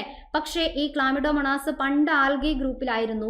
പക്ഷം ഇപ്പം എങ്ങനെയാണ്, ഈ ഗ്രൂപ്പിനെ എടുത്തിട്ട് ആൽഗേന്ന് മാറ്റി എങ്ങോട്ട് മാറ്റി, പ്രൊട്ടിസ്റ്റ എന്ന് പറയുന്ന ഗ്രൂപ്പിലേക്ക് മാറി. അപ്പം പഴയ ടെക്സ്റ്റിൽ ക്ലാമിഡോമോണാസ് ആൽഗയിലാണ് ഉണ്ടാവുക. പക്ഷേ പുതിയ ടെക്സ്റ്റ് നോക്കുമ്പോൾ ക്ലാമിഡോമോണാസിൻ്റെ പേര് പല സ്ഥലത്തും ഇങ്ങനെ കട്ട് ചെയ്തിട്ട് കാണാം. അയാൾ ഒഴിവാക്കിയിട്ടുണ്ടാവും. കാരണം പ്രൊട്ടിസ്റ്റ എന്ന് പറയുന്ന വിഭാഗത്തിലേക്ക് എന്ത് ചെയ്തു, അതിനെ മാറ്റുകയൊക്കെ ചെയ്തു. അങ്ങനെ കുറേ മാറ്റങ്ങളും പിന്നെ ചില എക്സാമ്പിളൊക്കെ അങ്ങോട്ടും ഇങ്ങോട്ടൊക്കെ മാറി വന്നതൊക്കെ ആയിട്ട് കാണാം. അതൊക്കെ നോട്ട് ചെയ്യണം. പുതിയ ടെക്സ്റ്റിലുള്ളത് എന്തായാലും അപ്ഡേഷൻ വെച്ചുകൊണ്ട് തന്നെയാണ് നമ്മുടെ ക്ലാസ്സൊക്കെ മുന്നോട്ട് പോവുക. Okay, ready, clear? അപ്പോൾ എന്നാലും അതെ, ക്ലാമിഡോമോണാസ് ആൽഗയിൽ പഠിച്ചതാണ്. പക്ഷേ ഇപ്പോൾ ആൽഗയിൽ നിന്നൊക്കെ ആൾ പോയി. പണ്ടേ ഇങ്ങനെ ആൽഗയിൽ കാണുമ്പോൾ അങ്ങനെ എല്ലാവരും പറയുന്നുണ്ടായിരുന്നു ഇതിന് ആൽഗേനേക്കാളും ഇതിന് പ്രൊട്ടിസ്റ്റ ഗ്രൂപ്പാണ് ഇയാൾക്ക് മാച്ച് ആവുക. കാരണം യൂണിസെല്ലുലാർ യൂക്കാരിയോട്ടായ ആൾക്കാർ അല്ലേ, ഏകകോശം മർമ്മമുള്ള ജീവികൾക്ക് പറ്റുന്ന ഗ്രൂപ്പ് പ്രൊട്ടിസ്റ്റയാണ്. ക്ലാമിഡോമോണാസിൻ്റെ സ്വഭാവം പ്രൊട്ടിസ്റ്റയ്ക്കാണ് ഈക്വൽ എന്നൊക്കെ പറഞ്ഞുകൊണ്ട് പിന്നെ അതിലേക്കൊരു മാറ്റത്തിനൊക്കെ തയ്യാറായി നിൽക്കുന്ന ഒരാളൊക്കെയാണ് ഇത് ക്ലാമിഡോമോണാസ്. അതൊക്കെ പുതിയ ടെക്സ്റ്റിൽ നമുക്ക് കാണാൻ പറ്റും. പിന്നെ ഏറ്റവും പുതിയ ടെക്സ്റ്റ് ആണെങ്കിൽ പോലും അപ്ഡേഷൻ പല ഭാഗത്തും വന്നിട്ടും ചില സ്ഥലത്ത് ചില മിസ്റ്റേക്ക് ഇപ്പോഴും അങ്ങനെ തന്നെ നിൽക്കുന്ന ഭാഗങ്ങളൊക്കെ ഉണ്ട്. അപ്പോൾ അതൊക്കെ ഏതാണെന്നൊക്കെ കണ്ട് തിരിച്ചറിഞ്ഞിട്ട് വേണം നമുക്ക് പഠിക്കാൻ. എന്തായാലും എല്ലാം കൂടെ പറഞ്ഞ് കൺഫ്യൂഷൻ ആക്കുകയല്ല. ഇതൊന്നും അറിയാതെ നമ്മൾ നാച്ചുറൽ സയൻസിൻ്റെ ക്ലാസ് കൃത്യമായിട്ട് പഠിക്കുക എന്നുള്ള ബോധത്തിൽ വന്ന, നമ്മൾ സൈലത്തിനെ ട്രസ്റ്റ് ചെയ്ത് വന്ന അല്ലേ ആൾക്കാരാണ് എല്ലാവരും ഉള്ളത്. അപ്പോൾ എല്ലാവരോടായിട്ട് തന്നെ പറയാണ്, നമ്മളിപ്പോൾ എന്ത് കാര്യങ്ങളാണെങ്കിലും കൃത്യമായിട്ട് ക്ലാസ്സസ് ഇങ്ങനെ തരുമ്പം നോട്ടൊക്കെ എന്തായാലും എടുത്ത് റെഡിയാക്കി തന്നെ പഠിച്ചു വെച്ചേക്കുക. എല്ലാ ലൈവ് ക്ലാസ്സും റെക്കോർഡഡ് ആയിട്ട് അവൈലബിൾ ആയിരിക്കും. ഇനിയിപ്പോൾ ബൈ ചാൻസ് കാരണം വർക്ക് ചെയ്യുന്ന ആൾക്കാരുണ്ടാവാം അല്ലേ, അല്ലെങ്കിൽ അപ്പം എന്താ ചെറിയ കുഞ്ഞു കുട്ടികൾ വീട്ടിലുള്ളവരുണ്ടായിരിക്കാം. അപ്പോൾ അങ്ങനെയുള്ള ആൾക്കാർക്കൊക്കെ ചിലപ്പോൾ ലൈവ് ക്ലാസ്സൊക്കെ എന്താവും മിസ്സാവും. അത് പ്രശ്നമൊന്നുമില്ല. ലൈവിൽ എന്തൊക്കെ പറഞ്ഞു എന്തൊക്കെ സംഭവിച്ചോ ഒരു കാര്യങ്ങളും മിസ്സാവാണ്ട് എല്ലാം റെക്കോർഡഡ് ആയിട്ട് ക്ലാസ് ആപ്പിൽ കിട്ടും. അപ്പോൾ അന്ന് അല്ലെങ്കിൽ തൊട്ടടുത്ത ദിവസം തന്നെ എന്ത് ചെയ്യാം, അത് എഴുതിയെടുത്താൽ മതി അല്ലേ. ക്ലാസ് കാണുക. ഇനി എഴുതുക എന്ന് പറയുന്നത്, നോട്ട് എഴുതുന്നത് കാര്യം ചെയ്യേണ്ടതെന്ന് വെച്ച് കഴിഞ്ഞാൽ ഇതിൽ ക്ലാസ്സിൻ്റെ താഴെ തന്നെ നമ്മൾ ലൈവ് ക്ലാസ് ഇങ്ങനെ കാണുമല്ലോ, വീഡിയോ ക്ലാസ് ഇങ്ങനെ കാണുമല്ലോ, ആ ക്ലാസ്സിൻ്റെ താഴെ പല ഓപ്ഷൻസും ഇങ്ങനെ കാണാം. അതിൽ ഡോക്യുമെൻ്റ് എന്ന് പറഞ്ഞുകൊണ്ടൊരു ഓപ്ഷൻ ഉണ്ട്. ആ ഡോക്യുമെൻറ്റിൽ ക്ലിക്ക് ചെയ്ത് കഴിഞ്ഞാൽ സ്ലൈഡ് അവിടെ കിട്ടും. സ്ലൈഡ് എല്ലാം ഇപ്പോൾ ക്ലാസ്സിൽ ഞാൻ എന്തൊക്കെ സ്ലൈഡ് ഉപയോഗിച്ചോ ആ സ്ലൈഡ് ഫുൾ അവിടെ കിട്ടും. അതും ഇത് നോക്കിയേ, ഇതിപ്പോൾ ഒരു ഞാൻ ഇതിൻ്റെ മുകളിൽ കുറേ കാര്യങ്ങൾ എക്സ്ട്രാ ഇതാ ഇങ്ങനെ കുറേ പോയിൻ്റൊക്കെ എഴുതിയില്ലേ അല്ലേ, അനോട്ടേഷനൊക്കെ ഉണ്ടാക്കിയില്ല. അപ്പം അതൊക്കെ ചെയ്ത ഇങ്ങനെ ഞാൻ എന്തൊക്കെ എക്സ്ട്രാ എഴുതിയോ ഇതിങ്ങനെ തന്നെ അപ്ലോഡ് ചെയ്ത സ്ലൈഡും നിങ്ങൾക്ക് കിട്ടും. 2 സ്ലൈഡായിട്ട് അവിടെ കാണിക്കും. അനോട്ടേഷനോട് കൂടിയത്, കാരണം എക്സ്ട്രാ പോയിന്റ് എഴുതി പിടിപ്പിച്ച സ്ലൈഡ് അതൊക്കെ അങ്ങനെ തന്നെ കിട്ടും. ഇനി അതല്ലാതെ ഇതിൻ്റെ ഒരു പ്ലെയിൻ രൂപമില്ലേ, ഞാനൊന്നും എഴുതാതെ കൊണ്ടുവന്ന ഫ്രഷ് ആയിട്ടുള്ള സ്ലൈഡില്ലേ, അതും കിട്ടും. അനോട്ടേഷൻ ഇല്ലാത്ത സ്ലൈഡും ആണെങ്കിലും എന്ത് ചെയ്യും, നിങ്ങൾക്ക് രണ്ട് സ്ലൈഡും കിട്ടും. ഓക്കെ, റെഡി അല്ലേ? അത് ഡോക്യുമെന്റ് വീഡിയോ ക്ലാസ്സിന്റെ താഴെ ഇങ്ങനെ പല ഓപ്ഷൻസ് കാണാം. അതിൽ ഡോക്യുമെന്റ് എന്ന് പറയുന്ന ഒരു ഭാഗം ക്ലിക്ക് ചെയ്ത് കഴിഞ്ഞാൽ കിട്ടും. അത് നിങ്ങൾക്ക് സേവ് ചെയ്ത് വെക്കാനോ വേറൊരു ഫയൽ സെൻഡ് ചെയ്ത് വെക്കാനോ അല്ലെ അതേപോലെ പ്രിന്റ് എടുക്കാനോ ഒക്കെ പറ്റും. പക്ഷെ പ്രിന്റിലേക്കൊന്നും പോവാത്ത കുറച്ച് ക്ലാസ് അല്ലേ കിട്ടുക. അപ്പോൾ അത് എഴുതി പോകുന്നതന്നെയായിരിക്കും എന്തുകൊണ്ടും നല്ലത്. കാരണം എന്നാൽ മാത്രമേ പഠിക്കാൻ പറ്റൂ. അല്ലെ പ്രിന്റ് ഒക്കെ ഏതെങ്കിലും വഴിക്ക് ഒളിച്ചു പോകും അല്ലെ. പ്രത്യേകിച്ച് മഴയൊക്കെയാണ്. അപ്പോൾ ഇനി തോണിയൊക്കെ ഉണ്ടാക്കിയിട്ടൊന്നും പോകണ്ട. കുട്ടികളൊക്കെ ഉള്ള വീടാണ്, അതൊക്കെ എവിടെയെങ്കിലുമൊക്കെ പോകും. അതുകൊണ്ട് എഴുതി സൂക്ഷിച്ച് വെക്കുന്നതന്നെയായിരിക്കും എന്ത് നല്ലത്. Okay, ready? Yes. Degree level നോക്കണം. ഡിഗ്രി ലെവൽ എന്തായാലും നോക്കണം. ഞാൻ പറഞ്ഞതാണ്. ഇപ്പോൾ നമുക്ക് ഡിഗ്രി ലെവലിലെ ഏതൊക്കെ ടെക്സ്റ്റ് ബുക്ക് എന്നൊക്കെ പറഞ്ഞു കഴിഞ്ഞാൽ അതൊക്കെ കൂടെ ഇപ്പോൾ കളക്ട് ചെയ്യാൻ ബുദ്ധിമുട്ടായിരിക്കും. അതുകൊണ്ടാണ് പറയുന്നത്. ഇപ്പോൾ തൽക്കാലം നമുക്ക് ചെയ്യാൻ പറ്റുന്ന വെച്ചാൽ SCERTന്റെ 5 to 10th വരെയുള്ള ടെക്സ്റ്റ് എല്ലാ കാര്യങ്ങളും ഒന്ന് സെറ്റാക്കി വെക്കുക. അതിൻ്റെ ബയോളജി ഭാഗങ്ങളാണ് നമുക്ക് വേണ്ടത് അല്ലേ. പിന്നെ നമ്മൾ N+1 +2 എന്ന് പറയുന്ന സാധനത്തിലുള്ള എല്ലാ കാര്യങ്ങളും നമുക്ക് ഒന്ന് റെഡിയാക്കി ലെവലാക്കി എടുക്കണം. അപ്പോൾ അതിൻ്റെ ബയോളജി ടെക്സ്റ്റ് കണ്ടെത്തുക. പിന്നെ ഡിഗ്രി ലെവൽ ടോപ്പിക്ക് തരും, അത് നോട്ട്സ് ആയിട്ട് തരുമ്പം അത് തന്നെ അങ്ങനെ തന്നെ എഴുതിയെടുത്തിട്ട് എന്ത് ചെയ്താൽ മതി, പഠിച്ചാൽ മതി. പിന്നെ ബുക്സൊക്കെ റെഫറൻസും കാര്യങ്ങളൊക്കെ അതിൻ്റെ ഇടയിൽ കൂടെ നമ്മളൊന്ന് റൂട്ടിലേക്കൊക്കെ കയറി ആ ട്രാക്കിൽ കൂടെ പോകുന്ന സമയത്ത് പറയുമ്പം അതെന്ത് ചെയ്താൽ മതി, കളക്ട് ചെയ്താൽ മതി. കാരണം എല്ലാം മലയാളത്തിലുണ്ടാവുമല്ലോ, മലയാളത്തിലല്ലേ വരിക വാക്ക്. അപ്പം മലയാളത്തിലേക്ക് മാറ്റി പഠിക്കുന്ന രീതിയിൽ ഡിഗ്രീൻ്റെ ഒന്നും അങ്ങനെ മലയാളത്തിൽ അങ്ങനെ അവൈലബിൾ ആവില്ല. അതുകൊണ്ടാണ് പറഞ്ഞത്. Okay, ready? അപ്പോൾ സ്ലൈഡ്സ് കിട്ടും, മനസ്സിലായി? അതേപോലെ വീഡിയോ ക്ലാസ്സിൻ്റെ താഴെ ഇനിയിപ്പോൾ ക്ലാസ് കണ്ടുകൊണ്ടിരിക്കുമ്പോൾ എന്തെങ്കിലും ഡൗട്ട് ഉണ്ടെങ്കിൽ അതിൻ്റെ താഴെ തന്നെ നിങ്ങൾക്ക് കമൻറ്റ് ചെയ്യാനുള്ള ഓപ്ഷൻ ഉണ്ട്. അവിടെ കമൻറ്റ് ക്ലിക്ക് ചെയ്ത് കഴിഞ്ഞാൽ നിങ്ങൾക്ക് ഇനി എന്തെങ്കിലും ഈ ക്ലാസ് മനസ്സിലായില്ല എന്നുണ്ടെങ്കിലോ ഇനി എന്തെങ്കിലും മാറ്റം വരുത്തണം എന്നുണ്ടെങ്കിലോ ഇനി എന്തെങ്കിലും ഡൗട്ട് ഉണ്ടെങ്കിലോ അവിടെ ചോദിക്കാം. അല്ലാന്നുണ്ടെങ്കിൽ ലൈവ് ക്ലാസ് ആണ്, ലൈവ് ക്ലാസ് ചോദിക്കാം. ലൈവ് ക്ലാസ്സിൽ ചിലപ്പോൾ ഇങ്ങനെ ക്ലാസ്സിൻ്റെ ഇടയിൽ ചിലപ്പോൾ ഏതെങ്കിലും കമൻ്റ് ഒക്കെ നോക്കാൻ വിട്ടുപോകും അല്ലേ. അപ്പോൾ ഇനി അഥവാ ആ സമയത്ത് നിങ്ങൾക്ക് റിപ്ലൈ കിട്ടിയില്ല എന്നുണ്ടെങ്കിൽ അവിടെ ചോദിക്കാം. അല്ലെങ്കിൽ ബെറ്റർ എന്ന് പറയുന്നത് എവിടെയാണ്, ടെലഗ്രാം ചാനലിൽ വന്നിട്ട് നിങ്ങൾക്ക് ചോദിച്ചാൽ മതി. ഡൗട്ട് എന്താണെന്നുള്ള ടെലഗ്രാം ചാറ്റ് ഗ്രൂപ്പിൽ പേഴ്സണൽ മെസ്സേജ് തന്നെ ഞാൻ അലോ ചെയ്തിട്ടുണ്ട്. അപ്പോൾ പേഴ്സണലായിട്ട് എന്ത് ചെയ്യുക, ഡൗട്ട് എന്തെങ്കിലും ഉണ്ടെങ്കിൽ ചോദിച്ചാൽ മതി. ഓക്കെ, അപ്പോൾ ഇനി കുറേ ഓവർ തിങ്ക് ചെയ്ത് നമ്മൾ ഇല്ലാത്ത ഡൗട്ട് എന്താ പറയുക ടെൻഷൻ ഒന്നും ഇനി വലിച്ചു തരണ്ട. വളരെ റിലാക്സ് ആയിട്ട് എന്ത് ചെയ്യുക, പഠിച്ചു പോകാന്നുള്ളതാണ്. നമ്മൾ അങ്ങോട്ട് പിന്നെ എപ്പോഴും ഏത് എക്സാം ആയിക്കഴിഞ്ഞാലും പ്രത്യേകിച്ച് ഇങ്ങനെയുള്ള കോമ്പറ്റേറ്റീവ് എക്സാം ആവുന്ന സമയത്ത് മാക്സിമം എഫേർട്ട് നമ്മളെ ഭാഗത്തും കൂടെ ഉണ്ടാവണം എന്നുള്ള അറിയാലോ. അപ്പോൾ പറയുന്നത് കൃത്യമായിട്ട് പഠിക്കുക. എവിടെ നിന്നൊക്കെ സോഴ്സസൊക്കെ നിങ്ങൾക്ക് കിട്ടുമോ ആ കാര്യങ്ങളൊക്കെ നിങ്ങൾ വർക്ക് ചെയ്യുക. അതിൻ്റെ കൂടെ ഇവിടുത്തെ ക്ലാസ്സസും കൂടെ എന്ത് ചെയ്യുക, കൃത്യമായിട്ട് അങ്ങനെ പോകാന്നുള്ളതാണ്. +2ൻ്റെ മലയാളം ടെക്സ്റ്റ് ബുക്ക് കിട്ടുമോ എന്ന് ചോദിച്ചാൽ കിട്ടും. അത് ഞാൻ ഷെയർ ചെയ്ത് തരാം. ഓക്കെ, പക്ഷേ മലയാളം എന്ന് പറയുന്ന ടെക്സ്റ്റിൻ്റെ കുറച്ച് പഴയ വേർഷനാണ് ഇപ്പോഴും എല്ലാ സ്ഥലത്തും അവൈലബിൾ. അപ്പോൾ അതുകൊണ്ട് ചെറിയ മിസ്റ്റേക്ക് ഒക്കെ വരുന്ന ഏരിയ അങ്ങനെ തന്നെ മിസ്റ്റേക്കോട് കൂടി തന്നെ കിടക്കുകയാണ്. പക്ഷെ അതെന്തൊക്കെയാണെന്നുള്ളത് ഞാൻ ആ ഭാഗം എത്തുമ്പം പറയുമ്പോൾ അതൊന്നും അങ്ങനത്തെ രീതിയിൽ മാറ്റി പഠിച്ചാൽ മതി. ഓക്കെ, മലയാളത്തിൽ ചെറിയൊരു മിസ്റ്റേക്ക് ഒക്കെ പല ഭാഗത്ത് ട്രാൻസ്ലേഷനല്ലേ, ഗൂഗിൾ ട്രാൻസ്ലേഷനൊക്കെ നമ്മളിപ്പോൾ പല എക്സാമിലും കാണുന്നില്ലേ, അതേപോലെയുള്ളത് പല കാര്യങ്ങളൊക്കെ ഉണ്ട്. അതൊക്കെ അതേതാന്ന് പറയുമ്പം വെച്ചാൽ മതി. ഓക്കെ, അപ്പോൾ എന്തായാലും ഇന്ന് തന്നെ ഞാൻ ആ മലയാളം ടെക്സ്റ്റ് എന്ത് ചെയ്ത് തരും, അയച്ചു തരും. പേഴ്സണൽ മെസ്സേജ് ചെയ്യുക എങ്ങനെയാണെന്ന് വെച്ച് കഴിഞ്ഞാൽ ഇപ്പം ഞാൻ പറഞ്ഞതുപോലെ നിങ്ങൾ ഇനി ഇത് കഴിയുമ്പം ഞാൻ പറഞ്ഞ പോലെ സ്വാഗത് ട്യൂട്ടോറിയൽസ് അല്ലേ. അപ്പം ഇങ്ങനെ എടുത്തു കഴിഞ്ഞാൽ ഇതിൻ്റെ മുകളിൽ തന്നെ ഈ ഒരു ചാനലിൻ്റെ സബ്സ്ക്രൈബ് അല്ലെ ജോയിൻ എന്ന് കാണിക്കും. അവിടെ അത് കൊടുത്താൽ ജോയിൻ ആയി. പിന്നെ അതിൻ്റെ ഏറ്റവും മുകളിലായിട്ട് ഒരു മെസ്സേജിൻ്റെ ഒരു ചിഹ്നം ഉണ്ടാവും. അത് ക്ലിക്ക് ചെയ്ത് കഴിഞ്ഞാൽ നിങ്ങൾക്ക് ചാറ്റ് ഗ്രൂപ്പിലേക്ക് പോകാൻ പറ്റും. ആ സ്വാഗത് ചാറ്റ് ഗ്രൂപ്പ് എന്നും പറഞ്ഞുകൊണ്ടായിരിക്കും അതിൻ്റെ പേര് കാണാം. ആ പേരുണ്ടാവില്ല, ഇങ്ങനെ എൻ്റെ ഫോട്ടോയും പേരൊക്കെ കാണിക്കുന്ന ഭാഗം അവിടെ ക്ലിക്ക് ചെയ്യാം. അവിടെ ക്ലിക്ക് ചെയ്ത് കഴിഞ്ഞാൽ അതിലൊരു ജസ്റ്റ് അതിൻ്റെ ഒരു ഓണർ എന്നുള്ള രീതിയിൽ എൻ്റെ പേര് കാണും. അവിടെ ഒന്ന് ക്ലിക്ക് ചെയ്യുക, എന്നിട്ട് മെസ്സേജ് അയക്കുക. ഇനി ആർക്കും പേഴ്സണൽ പറ്റുന്നില്ലെങ്കിൽ ചാറ്റ് ഗ്രൂപ്പിൽ ജസ്റ്റ് എങ്ങനെയാണ് അയക്കാമെന്നൊന്ന് ചാറ്റ് ഗ്രൂപ്പിൽ ഇട്ടാലും മതി.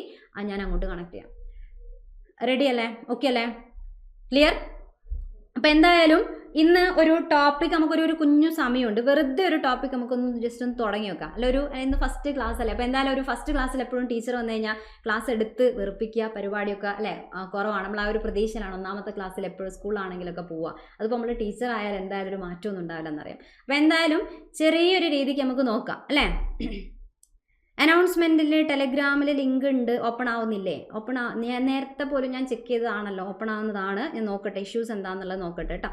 എന്നിട്ട് ഇഷ്യൂസ് എന്തെങ്കിലും ഉണ്ടെങ്കിൽ എന്ത് ചെയ്താൽ മതി, പേഴ്സണലായിട്ടൊന്ന് മെസ്സേജ് ചെയ്താൽ മതി. അപ്പം ഞാൻ അല്ലാതെ കണക്ട് ചെയ്ത് തരാം, മെൻറ്റേഴ്സിൻ്റെ നമ്പർ തരാം. Okay, ready? ഇത് നോക്കിയേ, ഇതൊരു ടോപ്പിക്കാണ്. ഒരു ടോപ്പിക്കിൻ്റെ നമ്മൾ എംബ്രിയോളജി ടോപ്പിക്കാണ് എന്തായാലും തുടങ്ങുക എന്ന് പറഞ്ഞല്ലോ അല്ലേ.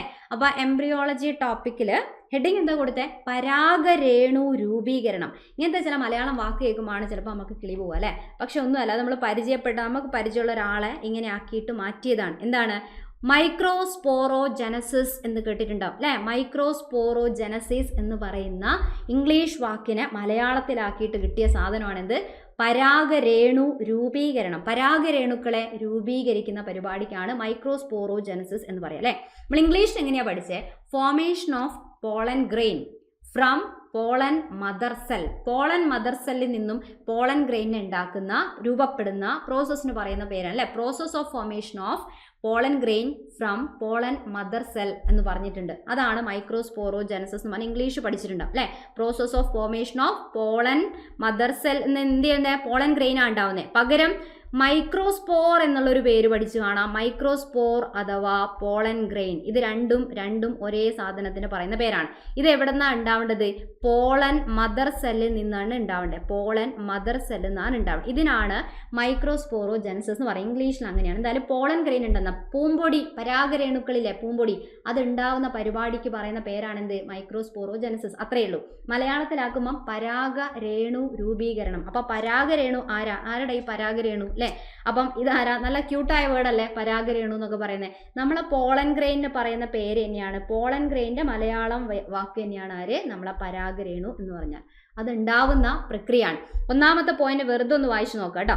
രേണു മാതൃകോശത്തിൽ നിന്ന് ഊനഭംഗത്തിലൂടെ പരാഗരേണു ഉണ്ടാകുന്ന പ്രവർത്തനമാണ് പരാഗരേണു രൂപീകരണം. എന്തൊക്കെ, ആരൊക്കെ, എങ്ങനെയൊക്കെയാന്ന് ചോദിക്കും അല്ലേ? എന്താണ് സാധനം? രേണു മാതൃകോശത്തിൽ നിന്ന്. രേണു മാതൃകോശം അതാണ് ഏത്?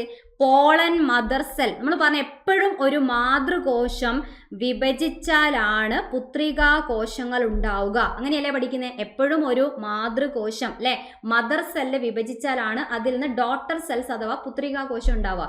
അപ്പം ഇവിടെ പരാഗരേണു ഉണ്ടാവണമെങ്കിൽ അതിനൊരു മാതൃകോശമുണ്ട്. അതിൻ്റെ പേരാണ് രേണു മാതൃകോശം. പോളൻ മദർ സെൽ എന്ന് പറയുന്നതിൻ്റെ മലയാളമാണ് അത്, പോളൻ മദർ സെൽ. പക്ഷേ പേടിക്കേണ്ട ആവശ്യമൊന്നുമില്ല. ഇപ്പം അധികവും ടെക്സ്റ്റ് ബുക്കിലും എക്സാമിലൊക്കെ ചിലതിൻ്റെ ഇംഗ്ലീഷ് വാക്ക് അങ്ങനെ തന്നെ ചിലപ്പോൾ ഒന്നുകിൽ ബ്രാക്കറ്റ് കൊടുക്കാറുണ്ട്, അല്ലെങ്കിൽ അത് അങ്ങനെ തന്നെ മംഗ്ലീഷ് ആക്കിയിട്ട് ക്വസ്റ്റ്യൻ പേപ്പറിൽ വരാറുണ്ട്. അപ്പോൾ അതുകൊണ്ട് അത് വലിയൊരു ബുദ്ധിമുട്ടുണ്ടാവില്ല. പിന്നെ അഥവാ ഇത്രയും മലയാളീകരിക്കുകയാണെങ്കിൽ മാത്രമാണ് ഈ ഒരു വാക്ക് വേണ്ടത്. NCERT മലയാളം വേർഷനിലൊക്കെ ഇങ്ങനെ തന്നെ കൊടുത്തു കാണാം. അപ്പം എന്തായാലും പോളൻ മദർ സെല്ലിൻ്റെ മുകളിൽ നിന്ന് അതിൻ്റെ പേരാണെന്ത്? രേണു മാതൃകോശം. അതിൻ്റെ മുകളിൽ നിന്ന് പരാഗരേണു ഉണ്ടാകുന്ന പ്രവർത്തനമാണ് പരാഗരേണു രൂപീകരണം. പക്ഷെ അത് ഉണ്ടാവാൻ വേണ്ടിയിട്ട് ഇവിടെ എന്തോ ഒരു പ്രത്യേകതരം കോശ വിഭജനം നടക്കും. കോശ വിഭജനത്തിൻ്റെ പേരാണെന്ത്? ഊനഭംഗം അഥവാ മിയോസിസ് അല്ലേ? മിയോസിസ് എന്ന് പറയുന്ന സംഭവം. റെഡി അല്ലേ? അപ്പോൾ അത് ഓൾറെഡി നമ്മൾ പഠിച്ചാണ്. ഇത് എന്തായാലും പ്രത്യുൽപാദനമായിട്ട് ബന്ധപ്പെട്ട കാര്യമാണ് നമ്മൾ പഠിക്കുന്നത്. പ്രത്യുൽപാദനം ആയിട്ട് ബന്ധപ്പെട്ട കോശ വിഭജനം ഏതാണെന്ന് ചോദിച്ചാൽ ഉടനെ നമുക്ക് പറയാൻ പറ്റണം ഊനഭംഗം അഥവാ മിയോസിസ് ആണ് നടക്കുക. ഒരു സാധാരണ നമ്മളെ ശരീരത്തിൻ്റെ വളർച്ച നടക്കാനോ അല്ലേ ഒരു മുറിവുണ്ടായാൽ ആ മുറിവ് ഉണങ്ങാനൊക്കെ സാധാരണ കോശ വിഭജനം മതി. അതേതാ? ക്രമഭംഗം അഥവാ മൈറ്റോസിസ് ആണ്. പക്ഷേ റീപ്രൊഡക്ഷൻ, പ്രത്യുൽപാദനം എന്നുള്ള വാക്ക് കേട്ടാൽ ഉടനെ അങ്ങോട്ട് ഏതിനെയാണ് ആലോചിക്കേണ്ടത്? ഊനഭംഗം അഥവാ മിയോസിസ്. ബീജകോശങ്ങൾ ഉണ്ടാവാൻ വേണ്ടിയിട്ട് നടക്കുന്ന കോശ വിഭജന രീതിയാണ് ഊനഭംഗം അഥവാ മിയോസിസ്. അപ്പം അത് നടക്കണം. എന്തിൻ്റെ മുകളിലാണ്? രേണു മാതൃകോശത്തിൻ്റെ മുകളിൽ, പോളൻ മദർ സെല്ലിൻ്റെ മുകളിൽ ഊനഭംഗം നടന്നാൽ അതിൽ നിന്ന് പരാഗരേണുക്കൾ ഉണ്ടാവും. ആ പരാഗരേണു ഉണ്ടാവുന്ന ഈ പ്രക്രിയേൻ്റെ പേരാണ് പരാഗരേണു രൂപീകരണം അഥവാ മൈക്രോസ്പോറോജനസിസ് എന്ന് പറഞ്ഞാൽ. അല്ലേ? ക്ലിയർ അല്ലേ? അപ്പം ജസ്റ്റ് ഒന്ന് പറഞ്ഞാണേ, ഇതിങ്ങനെ ക്ലാസ് ആയിട്ട് തുടങ്ങിയിട്ടൊന്നുമില്ല. ഇതിനേക്കാളും നമുക്ക് ഡീറ്റെയിൽ ആയിട്ട് കുറച്ചും കൂടെ വൃത്തിയായിട്ട് ഡീറ്റെയിൽ ആയിട്ട് സാവധാനം പഠിച്ചു തുടങ്ങണം. കാരണം ഒന്നാമത്തെ ഒരു ക്ലാസ്സിൽ തന്നെ പരാഗരേണു രൂപീകരണം എന്ന് പറഞ്ഞുകൊണ്ട് രേണു മാതൃകോശം, അടുത്ത വാക്ക് നോക്കിയേ അല്ലേ, എല്ലാവരും ഇറങ്ങി ഓടുന്ന പോലത്തെ വാക്ക് രേണുജന്യകല. രേണുജന്യകല ഇങ്ങനെയുള്ള വേർഡ്സ് ഒക്കെ കൂടെ കേട്ട് കഴിഞ്ഞാൽ ഇതൊക്കെ ആരാ എന്താ എന്നൊന്നും അറിഞ്ഞില്ല എന്നുണ്ടെങ്കിൽ നമുക്കൊരു പിടുത്തം കിട്ടൂല. ഇപ്പം രേണുജന്യകല എന്നൊക്കെയുള്ള വാക്കൊക്കെ കേൾക്കുമ്പം എവിടെയാ എന്താണ് എന്നുള്ളത് അറിയണം. അപ്പോൾ അത് ഒരു ചിത്രം നമുക്ക് കിട്ടി. ഇതൊരു +2 ടെക്സ്റ്റ് ബുക്കിലുള്ള ഡയഗ്രം ആണ്. ഇതിൽ കിട്ടിക്കഴിഞ്ഞ് ഇതിൽ നോക്കിയാൽ അറിയാം, ഇവിടെ കൊടുത്തിട്ടുണ്ട് രേണുജന്യകല. എന്താ കൊടുത്തത്? രേണുജന്യകല എന്ന് പറഞ്ഞിട്ട് ഇതാ ഇവിടെയാണ് അടയാളപ്പെടുത്തിയത്, ഇവിടെയാണ് ലാബൽ ചെയ്ത് അല്ലേ? Yes, okay. അപ്പം ഇത് രേണുജന്യകലയാണ് പോലും. ഇതിന് പരാഗരേണുവിൻ്റെ ആ മാതൃകോശമാവാനുള്ള കഴിവുണ്ട്. കഴിവുണ്ട്. അപ്പോൾ ഇതിന് ഒരു മലയാളം ഈ വാക്കിന് പകരം ഇംഗ്ലീഷിൽ നമുക്ക് എന്ത് വാക്കായിരിക്കും പഠിച്ചിട്ടുണ്ടാവുക? പഠിച്ച ആൾക്കാരോ അല്ലെങ്കിൽ എന്തായിരിക്കും ചോദിച്ചു കഴിഞ്ഞാൽ, ഇങ്ങനെ ഒരു വാക്ക് എവിടെയെങ്കിലും കേട്ട് പരിചയമുണ്ട്, വഴിയിൽ എവിടെയെങ്കിലും ഈ അടുത്ത് എങ്ങനെ കേട്ടതായിട്ട്, സ്പോറോജീനസ് ടിഷ്യൂ അല്ലേ? എന്താണ് സ്പോറോജീനസ് ടിഷ്യൂ എന്നൊരു വാക്ക് കേട്ടിട്ടില്ലേ? ആ സ്പോറോജീനസ് ടിഷ്യൂവിനെയാണ് നമ്മൾ രേണുജന്യ കല എന്ന് പറയുന്നത് അല്ലേ? അപ്പം ഇവിടെ നിറയെ ഇങ്ങനെ കുറേ ഒരേപോലെയുള്ള കുറേ കുഞ്ഞു കുഞ്ഞു കോശങ്ങളാണ് ഉണ്ടാവുക. ഈ കുഞ്ഞു കോശങ്ങൾക്ക് എല്ലാവർക്കും കൂടെ പറയുന്ന പേരാണ് സ്പോറോജീനസ് ടിഷ്യൂ അഥവാ രേണുജന്യ കല. Okay, yes. അപ്പം ഈ രേണുജന്യ കലയ്ക്ക് പരാഗരേണുവിൻ്റെ മദർ സെല്ലായിട്ടുള്ള രേണു മാതൃകോശമായി മാറാനുള്ള കഴിവുണ്ട്. എന്നിട്ട് അതിൻ്റെ മുകളിൽ വിഭജനം നടന്നിട്ട് വേണം, ഊനഭംഗം നടന്നിട്ട് വേണം പരാഗരേണു ഉണ്ടാവാൻ അല്ലേ? പരാഗരേണു ഉണ്ടാവാൻ. അപ്പം ഈ ഒരു ചിത്രം നോക്കി, ഈ ചിത്രം കാണുമ്പോൾ നമ്മൾ വിചാരിക്കും ഇത് ഏതാണ്ട് എവിടെ വരും, ഇതൊരു പൂവിൻ്റെ എവിടെയായിട്ടാണ് വരിക, ഇതെന്താ സാധനം എന്ന് അറിയണ്ടേ അല്ലേ? രേണുജന്യ കല എന്നൊക്കെ പറയുന്ന ഈ കല കാണുന്നത് ഇത് എന്തിൻ്റെതാണ്? ഇതിനെ ഒരു ജീവിയാണോ? ഇതെന്തെന്ന സാധനം എന്ന് അറിയണ്ടേ? അപ്പം ഇതെന്താണ് അറിയണമെന്നുണ്ടെങ്കിൽ നമ്മൾ എന്തായാലും പഠിച്ചു തുടങ്ങുമ്പം ആദ്യം തന്നെ പരാഗരേണു രൂപീകരണം എന്ന് പറഞ്ഞുകൊണ്ട് അങ്ങ് ഡ്രൈ ആയിട്ട് കയറി കഴിഞ്ഞാൽ കിട്ടിയ ചിലർക്കൊക്കെ ആ ഒരു ടോപ്പിക്ക് ഫെമിലിയർ ആയ ആൾക്കാർക്ക് കിട്ടും. പക്ഷെ നമ്മളെ കൂട്ടത്തിൽ ബേസ് ആയിട്ടുള്ള ആൾക്കാരുള്ളതുകൊണ്ട് അവരെയും കൂടെ കണക്കിലെടുത്തുകൊണ്ട് നമുക്ക് മെല്ലെ പോകാൻ പറ്റുള്ളൂ. അതുകൊണ്ട് ക്ലാസ് പോകുന്ന സമയത്ത് എന്തായാലും നമ്മളിപ്പോൾ അടുത്ത ക്ലാസ് സ്റ്റാർട്ട് ചെയ്യുകയാണെങ്കിലും അതിൽ ആദ്യം തൊട്ട് ഒരു ബേസ് തൊട്ട് നമ്മൾ പഠിച്ച് പോയിട്ടേ കാര്യമുള്ളൂ. ഓക്കെ, അപ്പോൾ എന്തായാലും നമുക്ക് എവിടെ നിന്ന് തന്നെ തുടങ്ങേണ്ടി വരും ക്ലാസ്? പൂവിനെ പറ്റി വെച്ചുകൊണ്ട് തന്നെ തുടങ്ങേണ്ടി വരും അല്ലേ? ഏതാണ്? ഒരു സസ്യത്തിനെ ഇങ്ങോട്ട് എടുക്കുക. ബോട്ടണി ആണല്ലോ തുടങ്ങുന്നത്, ബോട്ടണി ആണല്ലോ ടോപ്പിക്ക് നമ്മൾ ഇനി തുടങ്ങാൻ പോകുന്നത് അല്ലേ? അതുകൊണ്ട് എന്തായാലും ഒരു സസ്യത്തിനെ പറ്റി തന്നെ ഇങ്ങോട്ട് എടുക്കുന്നു. ആ സസ്യത്തിൻ്റെ കുറേ ഭാഗങ്ങൾ നോക്കുകയാണെങ്കിൽ തണ്ട്, വേര്, അതേപോലെ ഇല എന്നൊക്കെ പറയുമ്പം കായിക ഭാഗങ്ങളാണ്. പക്ഷെ അതിൻ്റെ അട്രാക്റ്റീവായിട്ടുള്ള പൂക്കളാണ് എന്ത്? സസ്യങ്ങളിലെ ലൈംഗിക പ്രത്യുൽപാദന ഭാഗം അല്ലേ? അപ്പോൾ ഒരു പൂവിനെടുത്ത് ആ പൂവിൻ്റെ ആൺ ലൈംഗിക ഭാഗം കേസരപുടമാണ്, ആൻഡ്രീഷ്യം എന്ന് നമ്മൾ പറയാറുണ്ട് അല്ലേ? ആൻഡ്രീഷ്യം അഥവാ കേസരപുടമാണ്. സ്ത്രീ ലൈംഗിക ഭാഗമാണ് ജനിപുടം അഥവാ ഗൈനീഷ്യം എന്നറിയാം, ഗൈനീഷ്യമാണ്. അപ്പം അതിൻ്റെയൊക്കെ പൊസിഷൻ ഒരു പൂവിൽ എവിടെയാണ് ഉള്ളത് എന്ന് നമ്മൾ ആദ്യം മനസ്സിലാക്കേണ്ടി വരും അല്ലേ? അപ്പം ഇങ്ങനെ കണ്ടപ്പോൾ നമുക്ക് മനസ്സിലായി ഇതാണ് ഈ കാണിച്ചിരിക്കുന്ന ഈ ഭാഗങ്ങളാണ് പുരുഷ ലൈംഗിക ഭാഗം. ഏറ്റവും നടുക്ക് കാണുന്ന ഈ ഫ്ലാസ്ക് പോലെയൊക്കെയുള്ള ഭാഗമാണ് സ്ത്രീ ലൈംഗിക ഭാഗമായിട്ടുള്ള നമ്മളെ ഗൈനീഷ്യത്തിൻ്റെ ഭാഗം, ജനിപുടത്തിൻ്റെ ഭാഗം എന്ന് മനസ്സിലാക്കി. എന്നിട്ട് ഈ ഭാഗം പഠിക്കാൻ വേണ്ടിയിട്ട് നമ്മൾ എന്ത് ചെയ്യണം? ഈ കാണിച്ചിരിക്കുന്ന ഈ ഒരൊറ്റ ഒരാൾ അല്ലേ? ഇതിനെ നമ്മളിങ്ങനെ ഒരു ഭാഗം കാണുന്നില്ലേ? ആൺ ലൈംഗിക ഭാഗം പഠിക്കുമ്പം ആൻഡ്രീഷ്യം എന്ന് പറയുമ്പം ഇതുപോലെയുള്ള കുറേ ആൾക്കാർ ഒരുമിച്ച് ചേർന്നാലാണ് നമ്മൾ ആൻഡ്രീഷ്യം അല്ലേ എന്ന് പറയുന്നത് അല്ലേ? കേസരപുടം എന്ന് പറയുന്നത്. അപ്പം ഇത് ഒരെണ്ണത്തിന് പറയുന്ന പേരെന്തായിരിക്കും? ഒരെണ്ണത്തിന് നമ്മൾ ഇംഗ്ലീഷിൽ എന്ത് പറയാറുണ്ട്?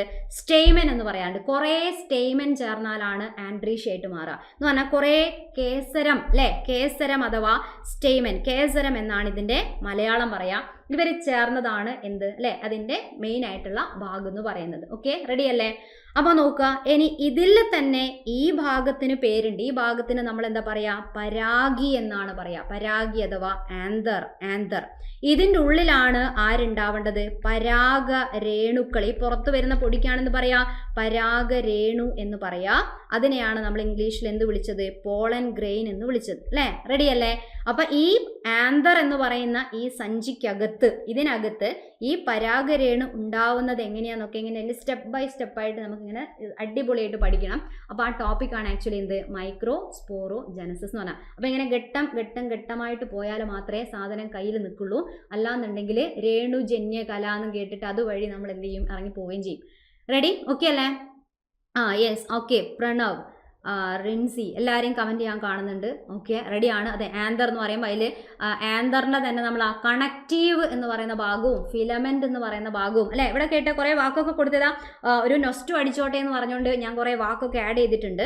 എന്തായാലും നീണ്ട തന്തുകം അഥവാ ഫിലമെൻറ്റ് അല്ലേ? ഇങ്ങനെയൊരു സാധനം, ഇങ്ങനെയൊരു ഭാഗം വരയ്ക്കുകയാണെങ്കിൽ ഇതിൻ്റെ ഇവിടെ കാണുന്ന ഭാഗം അല്ലേ? ഇതാണ് നമ്മളെ സ്റ്റെയ്മൻ എങ്കിൽ ഈ ഭാഗമാണ് ഏത്? ഇതാണ് നമ്മളെ തന്തുകം അഥവാ ഫിലമെന്റ് എന്ന് പറയുന്ന ഭാഗം അല്ലേ?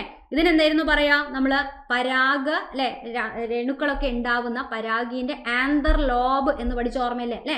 അപ്പം ആ ഭാഗമാണ്. ഇതാണ് നമ്മളെ പരാഗി. ആന്തർ ലോബുകളുണ്ട്, അതിന് കുറെ ലോബായിട്ട് ഉരുണ്ട 2 ഭാഗങ്ങളുണ്ട്.